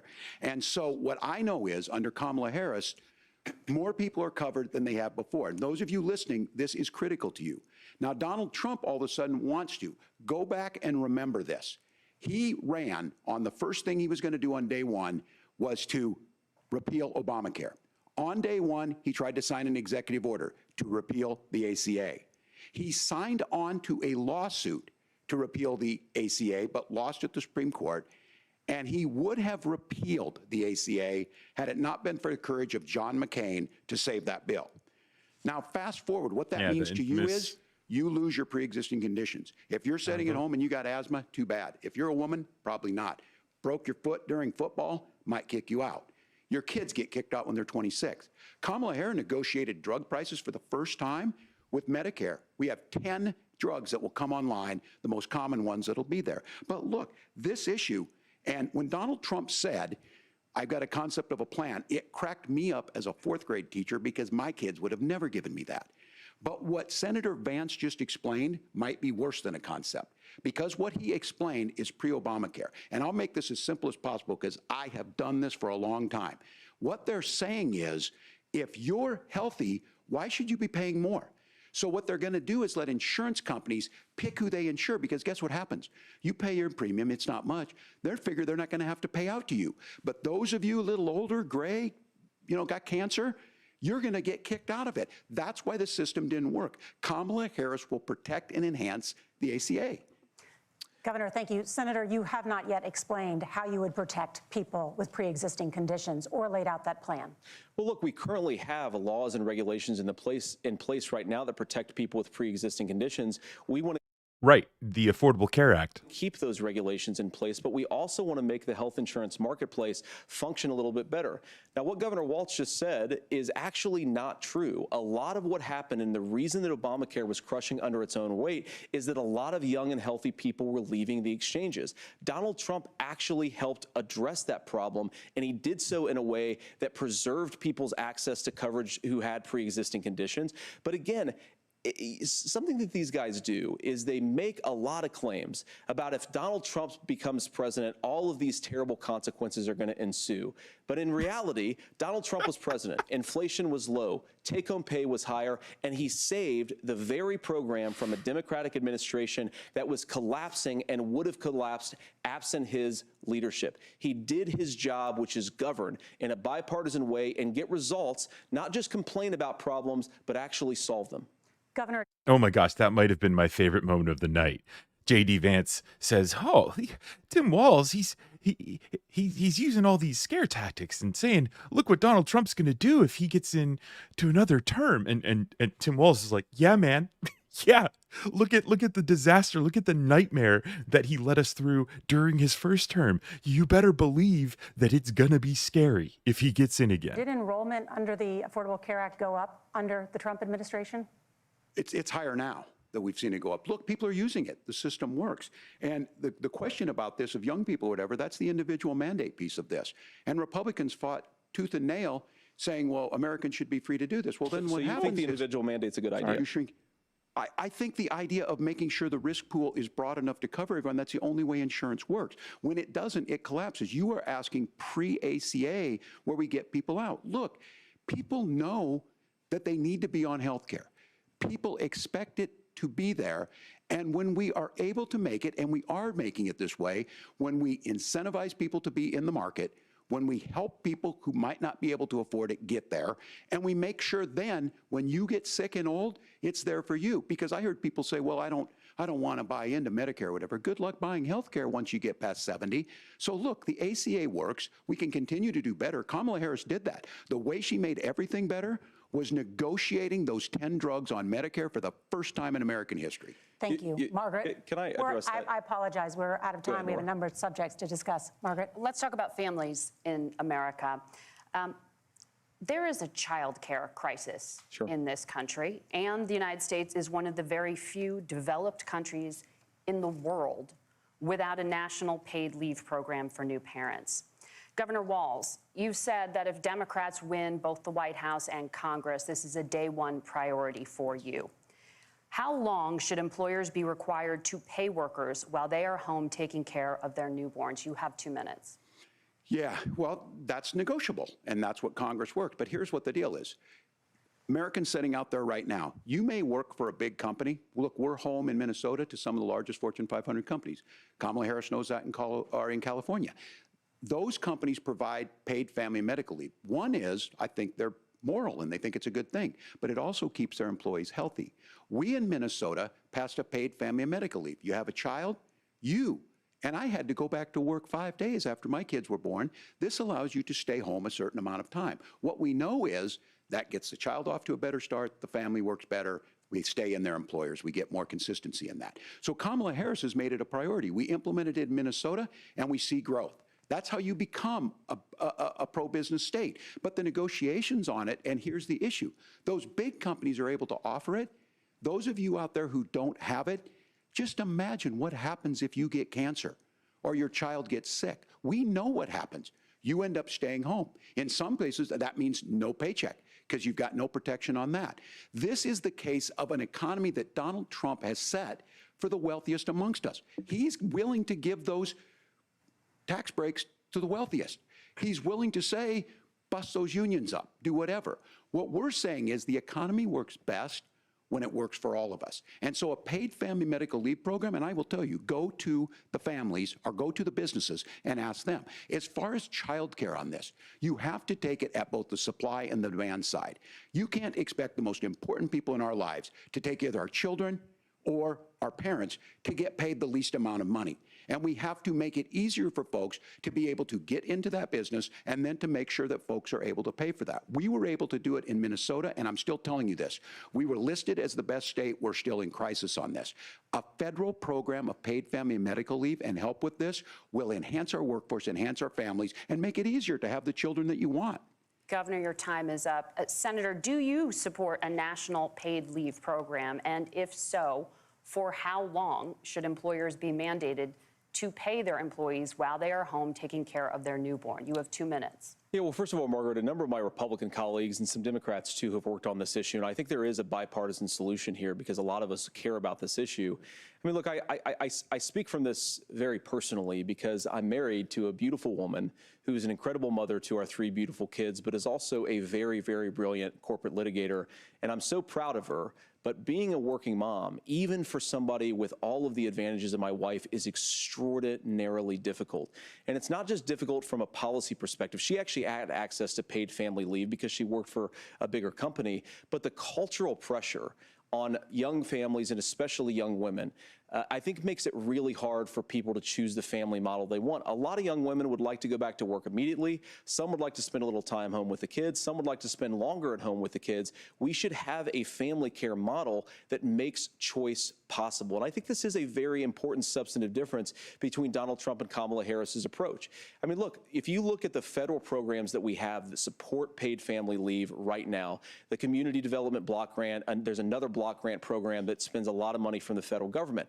These programs only go to one kind of child care model. Let's say you'd like your church, maybe you live in a rural area or an urban area, and you'd like to get together with families in your neighborhood to provide child care in the way that makes the most sense. You don't get access to any of these federal monies. We want to promote choice in how we deliver family care and how we promote child care because, look, it is unacceptable. And, you know, of course, Tim and I have been on the campaign trail a lot the past 7 or 8 weeks. And one of the biggest complaints I hear from young families is people who feel like they don't have options, like they're choosing between going to work or taking care for their kids. That is an incredible burden to put on American families. We're the only country that does it. I think we could do a heck of a lot better. Senator, thank you. You have also said, Senator Vance, many things about the American family. The Federal Reserve says parents will spend nearly as much on child care as they do on housing each month. So I want to get your thoughts on this. President Trump recently said, as much as child care is talked about as being expensive, it's relatively speaking not very expensive compared to the kinds of numbers we'll be taking in. Is President Trump committed to the $5,000 per child tax credit that you have described? You have 1 minute. Well, what President Trump said, Margaret, I just want to defend my running mate here a little bit, is that we're going to be taking in a lot of money by penalizing companies for shipping jobs overseas and penalizing countries who employ slave laborers and then ship their products back into our country and undercut the wages of American workers. It's the heart of the Donald Trump economic plan. Cut taxes for American workers and American families.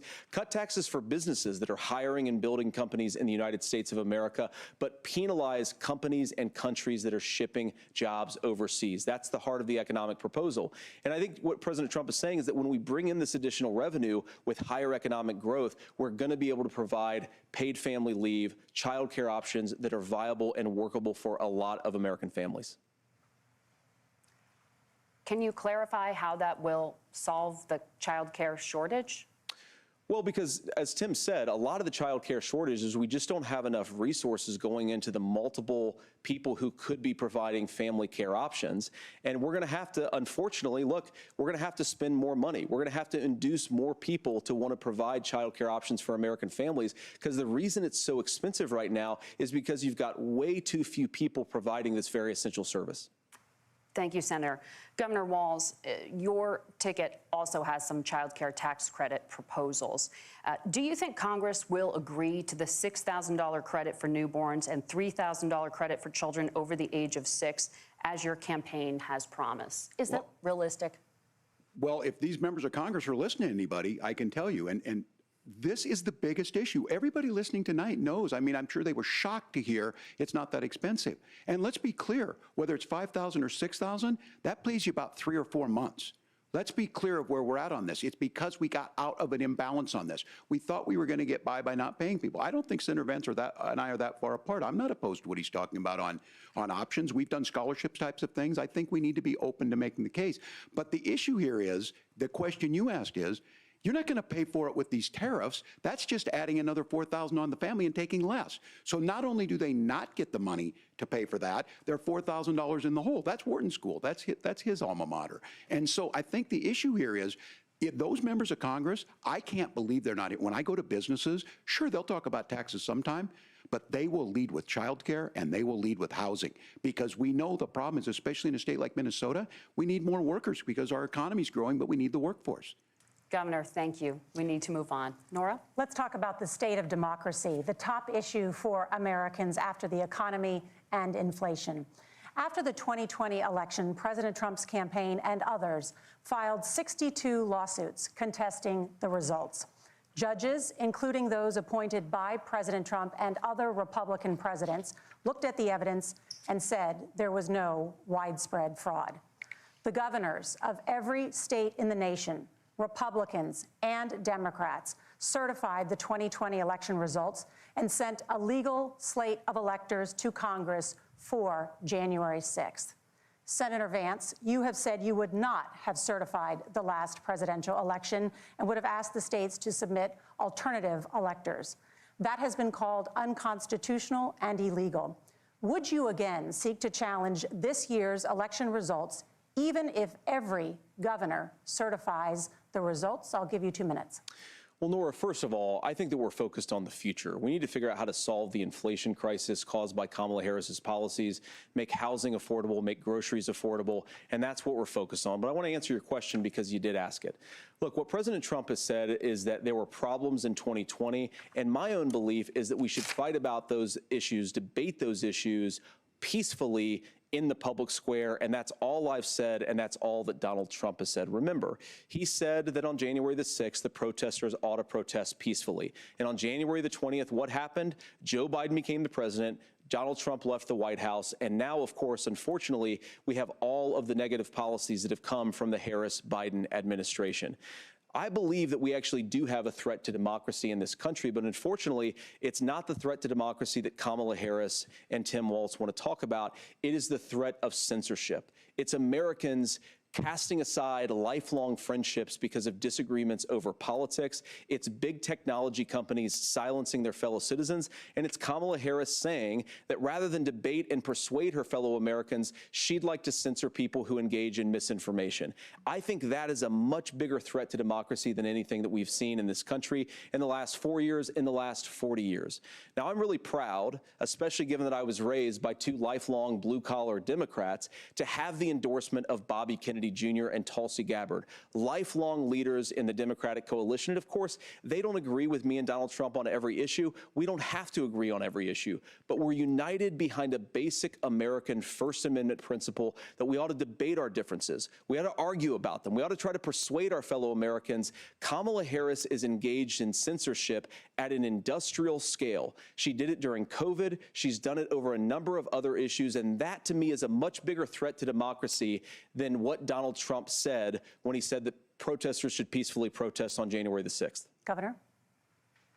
Well, I've enjoyed tonight's debate, and I think there was a lot of commonality here, and I'm sympathetic to misspeaking on things, and I think I might have with the senator. Me too, man.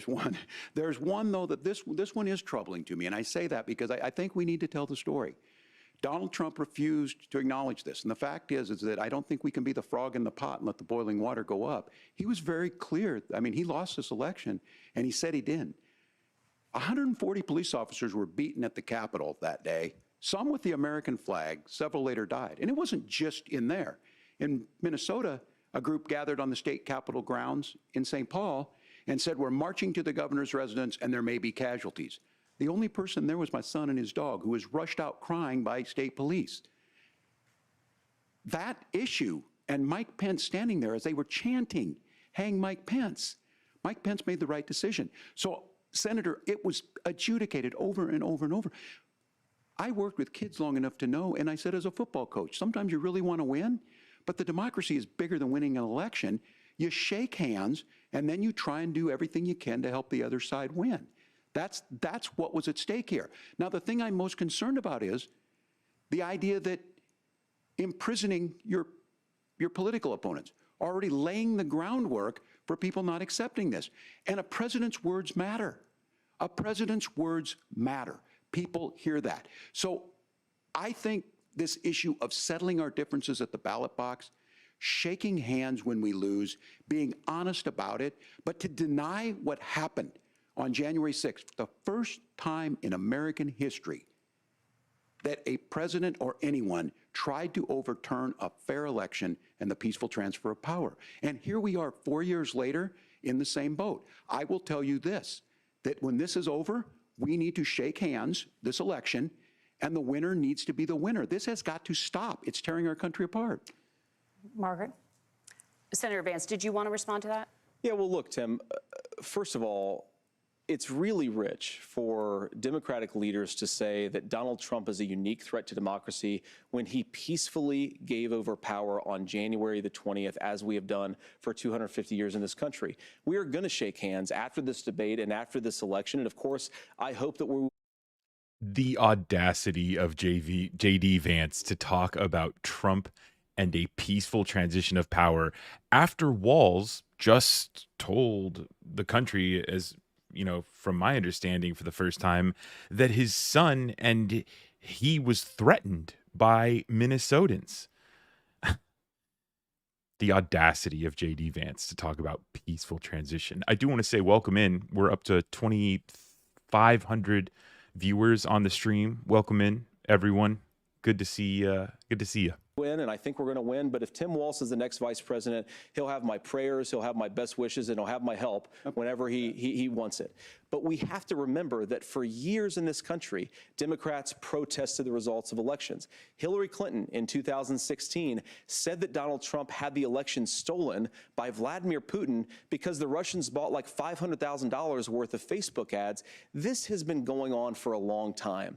And if we want to say that we need to respect the results of the election, I'm on board. But if we want to say, as Tim Walz is saying, that this is just a problem that Republicans have had, I don't buy that. Governor. January 6th was not Facebook ads. And I think a revisionist history on this. Look, I don't understand how we got to this point. But the issue was that happened. Donald Trump can do it. And all of us say there's no place for this. It has massive repercussions. This idea that there's censorship to stop people from threatening to kill someone, threatening to do something, that's not censorship. Censorship is book banning. We've seen that. We've seen that brought up. I just think for everyone tonight, and I'm going to thank Senator Vance, I think this is the conversation they want to hear. And I think there's a lot of agreement, but this is one that we are miles apart on. This was a threat to our democracy in a way that we had not seen. And it manifested itself because of Donald Trump's inability to say. He is still saying he didn't lose the election. I would just ask that. Did he lose the 2020 election? Tim, I'm focused on the future. Did Kamala Harris censor Americans from speaking their mind in the wake of the 2020 COVID situation? That is a damning non-answer. It's a damning non-answer for you to not talk about censorship. Obviously, Donald Trump and I think that there were problems in 2020. We've talked about it. I'm happy to talk about it further. But you guys attack us for not believing in democracy. The most sacred right under the United States democracy is the First Amendment. You yourself have said there's no First Amendment right to misinformation. Kamala Harris wants to use the power of government and big tech to silence people from speaking their minds. That is a threat to democracy that will long outlive this present political moment. I would like Democrats and Republicans to both reject censorship. Let's persuade one another. Let's argue about ideas, and then let's come together afterwards. You can't yell fire in a crowded theater. That's the test. That's the Supreme Court test. Tim, fire in a crowded theater. You guys wanted to kick people off of Facebook for saying that toddlers shouldn't wear masks. Senator, the governor does have the floor. Fire in a crowded theater. That is criticizing the policies of the government, which is the right of every American. Senator, the governor does have the floor for 1 minute to respond to you. Yeah, well, I don't run Facebook. What I do know is I see a candidate out there who refused, and now again, and this, I'm pretty shocked by this, he lost the election. This is not a debate. It's not anything anywhere other than in Donald Trump's world. Because look, when Mike Pence made that decision to certify that election, that's why Mike Pence isn't on this stage. What I'm concerned about is, where is the firewall with Donald Trump? Where is the firewall if he knows he could do anything, including taking an election, and his vice president's not going to stand to it? That's what we're asking you, America. Will you stand up? Will you keep your oath of office even if the president doesn't. And I think Kamala Harris would agree she wouldn't have picked me if she didn't think I would do that, because of course that's what we would do. So America, I think you've got a really clear choice on this election of who's going to honor that democracy and who's going to honor Donald Trump. Governor, your time is up. Thank you, gentlemen. Oh, yeah. We will be right back with both of our candidates. The CBS News vice presidential debate continues. Okay, so that was a beatdown by Tim Walz there. Vance earlier in the debate accused Tim Walz of playing whack-a-mole and, oh, you have to try to cover for all of Kamala Harris's political blunders. I mean, talk about whack-a-mole. He can't answer for January 6th. He can't talk about a fair election. He can't vow to accept the results of this election. Yeah. Vance looking like Trump's puppet. Okay, we're going to skip ahead here. Let me mute this so we don't get any channels here. Okay, it looks like we're just a small little break, and then I think we're on to the closing remarks here. Welcome back to the CBS News vice presidential debate. It is now time for the closing statements. Senator Vance won the virtual coin toss and elected to go last. So, Governor Walz, you are first. You have 2 minutes. Well, thank you, Senator Vance. Thank you to CBS News. And most importantly, thank you to all of you. If you're still up and the folks who miss Dancing with Our Stars, I appreciate it. But look, the support of the democracy matters. It matters that you're here.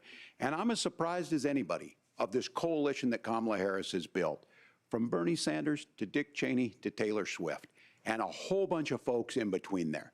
And they don't all agree on everything, but they are truly optimistic people.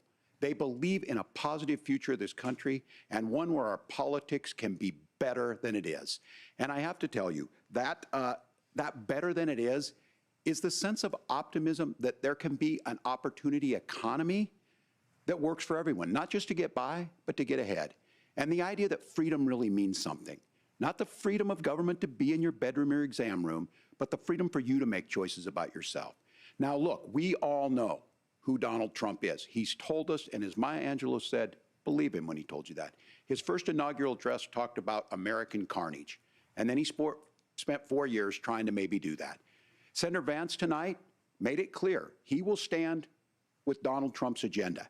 He will continue to push down that road. Excuse me. Kamala Harris gives us a different option. Now, I'll have to tell you, I'm going to be careful about the quotes, but there's one that Senator Vance said that does resonate with me. He said, Donald Trump makes the people I care about afraid. A lot of America feels that way. We don't need to be afraid. Franklin Roosevelt was right. All we have to fear is fear itself. Kamala Harris is bringing us a new way forward. She's bringing us a politics of joy. She's bringing real solutions for the middle class, and she's centering you at the heart of that. All the while asking everyone, join this movement, make your voices heard. Let's look for a new day where everybody gets that opportunity and everybody gets a chance to thrive. I humbly ask for your vote on November 5th for Kamala Harris. Governor Walz, thank you. Senator Vance, your closing statement. Well, I want to thank Governor Walz, you folks at CBS, and of course the American people for tuning in this evening. And one of the issues we didn't talk about was energy. And I remember when I was being raised by my grandmother, when she didn't have enough money to turn on the heat some nights because Ohio gets pretty cold at night and because money was often very tight. And I believe, as a person who wants to be your next vice president, that we are a rich and prosperous enough country where every American, whether they're rich or poor, ought to be able to turn on their heat in the middle of a cold winter night. That's gotten more difficult thanks to Kamala Harris's energy policies. I believe that whether you're rich or poor, you ought to be able to afford a nice meal for your family. That's gotten harder because of Kamala Harris's policies.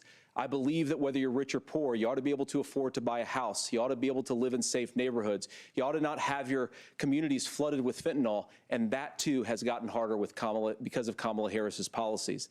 Now, I've been in politics long enough to do what Kamala Harris does when she stands before the American people and says that on day one, she's going to work on all these challenges I just listed. She's been the vice president for 3.5 years. Day one was 1,400 days ago, and her policies have made these problems worse. Now, I believe that we have the most beautiful country in the world. I meet people on the campaign trail who can't afford food, but have the grace and generosity to ask me how I'm doing and to tell me they're praying for my family. What that has taught me is that we have the greatest country, the most beautiful country, the most incredible people anywhere in the world. But they're not going to be able to achieve their full dreams with the broken leadership that we have in Washington. They're not going to be able to live their American dream if we do the same thing that we've been doing for the last 3.5 years. We need change. We need a new direction. We need a president who has already done this once before and did it well. Please vote for Donald Trump. And whether you vote for me or vote for Tim Walz, I just want to say, I'm so proud to be doing this, and I'm rooting for you. God bless you, and good night. Senator Vance, thank you. And thank you both for participating in the only vice presidential debate of this election cycle. I'm Margaret Brennan. And I'm Nora O'Donnell. And a reminder, there are just 35 days until Election Day. Please get out and vote. And for all of us here at CBS News, thank you and good night. Yeah, excellent. Excellent. Let's see. J.D. Vance and Tim Walz facing off in the I'd love it if they had their first mics and on. only vice presidential debate of the 2024 election great. season. You see them there joined by their respective There's Gwen and spouses. Usha They coming sparred out. over abortion, immigration, threats to democracy, but all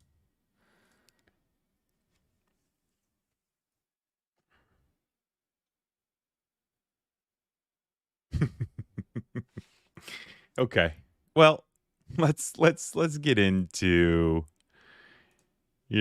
before I sign off for the night. And it's so fantastic. We've got almost 3,200 viewers on the channel. Welcome, everyone who joined us in the last half an hour.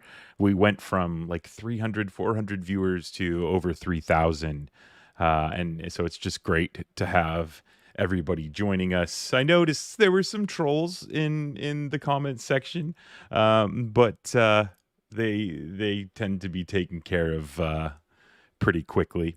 I do want to say some special shout outs to Old Soul, Stephanie, Joe, and Lenny for showing up. Also, Angela, Terrence, Reptile Z. It's always good to see you guys in the comments section. Thank you for tuning in again. I love that debate. I loved that debate. I mean, again, I also love Tim Walz. I mean, there were moments there where he was reaching out to the camera, almost trying to bring Americans in. And, it was a reminder that, like, Tim Walz is a person and he's one of us. I can't really say the same thing about J.D. Vance. I, made multiple comments throughout the night of how he was kind of being robotic. Every answer kind of had the same tone, the same kind of tempo. And it just, you contrast to, Tim Walz reaching out to the American people. You even had moments there where Tim Walz, when they were discussing mass shootings, Tim Walz looked at JD and said, you hate to see this too. I know that it, tears you up inside as well.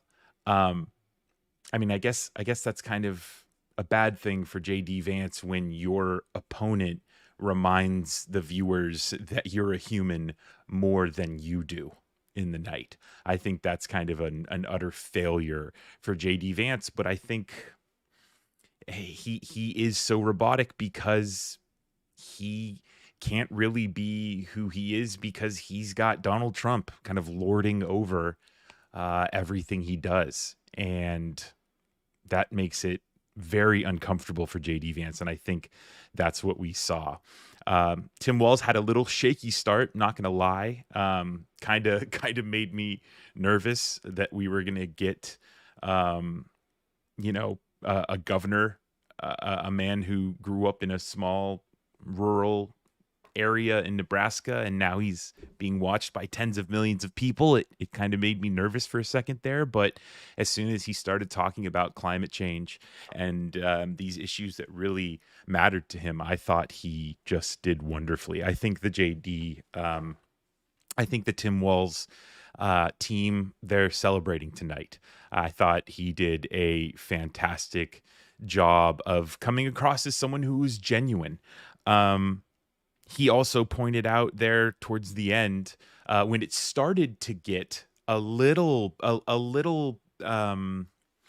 wouldn't really say heated, but they were talking about January 6th, and you could tell that Walz was getting frustrated that JD Vance, wasn't really being truthful about a position of power that is so immense, right? The presidency, he would be number 2 in line, and Tim Walz takes this seriously, and you could tell that things were starting to get a little heated. But at the end there, Walz said that there was a lot of commonality throughout the evening, and I really appreciated that.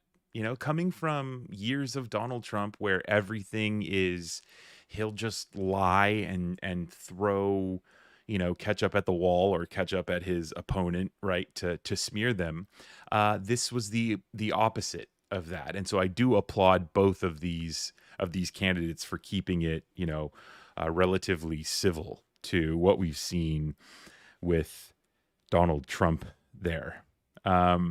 Yeah, going back, I know I just have this in my notes. First of all, that was how JD Vance started.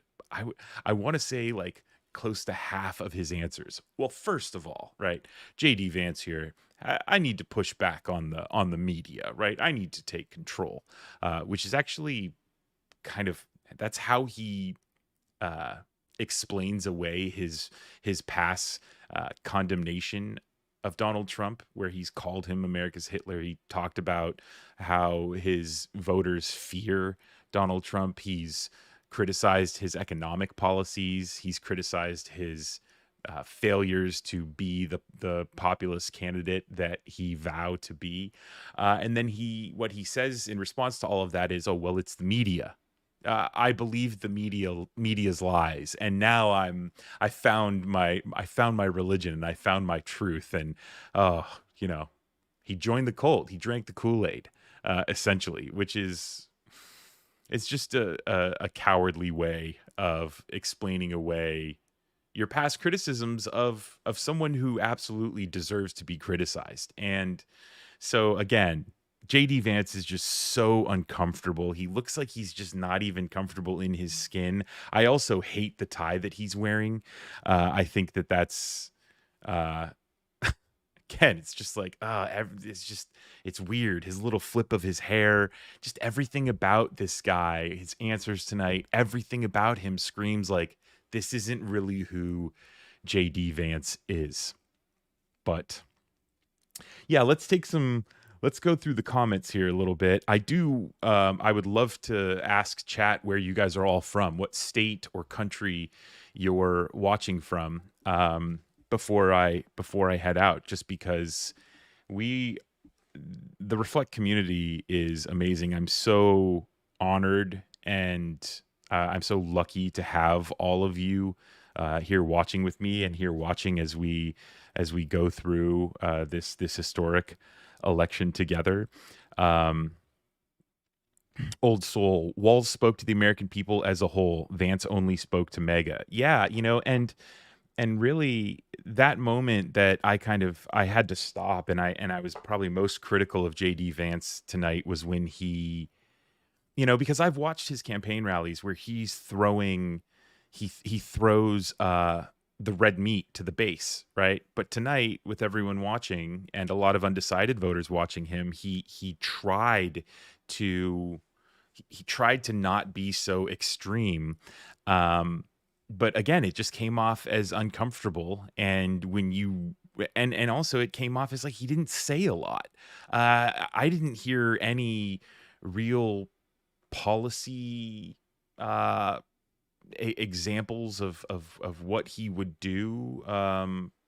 Yeah, it just did not seem, again, just JD Vance just does not seem himself. Okay, so we've got Florida, we've got Wisconsin, we've got Massachusetts, we've got Dubai in the house, Netherlands, Florida, Connecticut, Washington, D.C., another from Florida.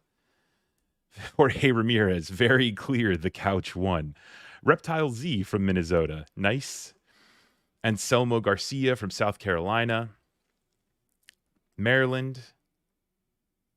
Cathian B. Lambert Baptiste, thank you for watching. Steve Kelly, why are there so many biased channels? What about having an objective viewpoint? Look, Steve, if you say I'm like biased towards Tim Walz and Kamala Harris, you're absolutely right, because I spend all of my time watching, and you have one side who is addicted to lying and addicted to spreading fear, and I don't want to live in a world like that. I don't want to raise kids in a world like that. So yeah, am I biased towards people who are genuine and who want to make this world a better place and protect Americans in this world? 100%. 100% I'm biased towards that. Antigua in the house. Deborah Vulgaris from Los Angeles. I am in San Diego, so what's up, Deborah? What's up, neighbor? Mary Morera, Democracy Channel. Hearts. Yep, absolutely. Oregon, Deonta from Oregon. Leslie from Brooklyn. Faith says simply, Tim won. Awesome. New Mexico's in the house. Kansas is in the house. Australia is in the house. Lynn Noble. Crikey, how are ya? I don't know. Lynn, you got to tell me if that was terrible. It probably was. Yeah, Old Soul. Is everybody ready for the spin? I gotta say, I don't know if JD Vance was pretty boring. I really think if I'm, like a fly on the wall on the Trump plane, like I imagine that Donald Trump wanted JD Vance to go after Tim Walz here and to be really aggressive with him. And that just didn't happen. And there's probably, the Vance team who says, look, we're trying to push Trump over, over the finish line here, but he also has to look out for himself, right? Because if he paints himself as this extremist, MAGA cult member, which of course he is, but if he does that here on like the national debate stage, like we saw Donald Trump do, then that really tarnishes him if he were to try to run for president, say in 2028, when Trump is long gone. Because that's what I kind of see happening. JD Vance is going to try to take over the Republican Party from here on out. And we'll see how that goes. Like I said, he just seems super uncomfortable, and I don't think that he has the ego or the personality or the charisma that Trump has had. To convince a lot of low information voters. He's boring. He's in the weeds. So yeah. So like I said, I'm from San Diego, and my Padres, my baseball team, they have made it to the playoffs. They have been playing an absolutely insane baseball season. I'm hoping that we actually make it to the World Series. Fingers crossed. I don't know. Stephanie, I know you're in Pennsylvania. I don't know if you're East or West Pennsylvania, if you're a Phillies fan, but the Phillies seem to be tough, and they're always tough for us. So I have that recorded, and I'm going to go watch it because I am so excited to have a playoff sports team. I don't know if any of you know much about San Diego sports, but like our football team left, and we don't really have much. It's basically just baseball. So I have that recorded. I'm going to go watch that. It is going to be a late night of hooting and hollering from San Diego. Maybe you'll hear me across the country. But thank you everyone for tuning in. And I just got to say, the Reflect community is awesome. Be sure to subscribe and join us for the next live stream if you haven't already. And good night, everyone. Overall, a great night for our country, a great night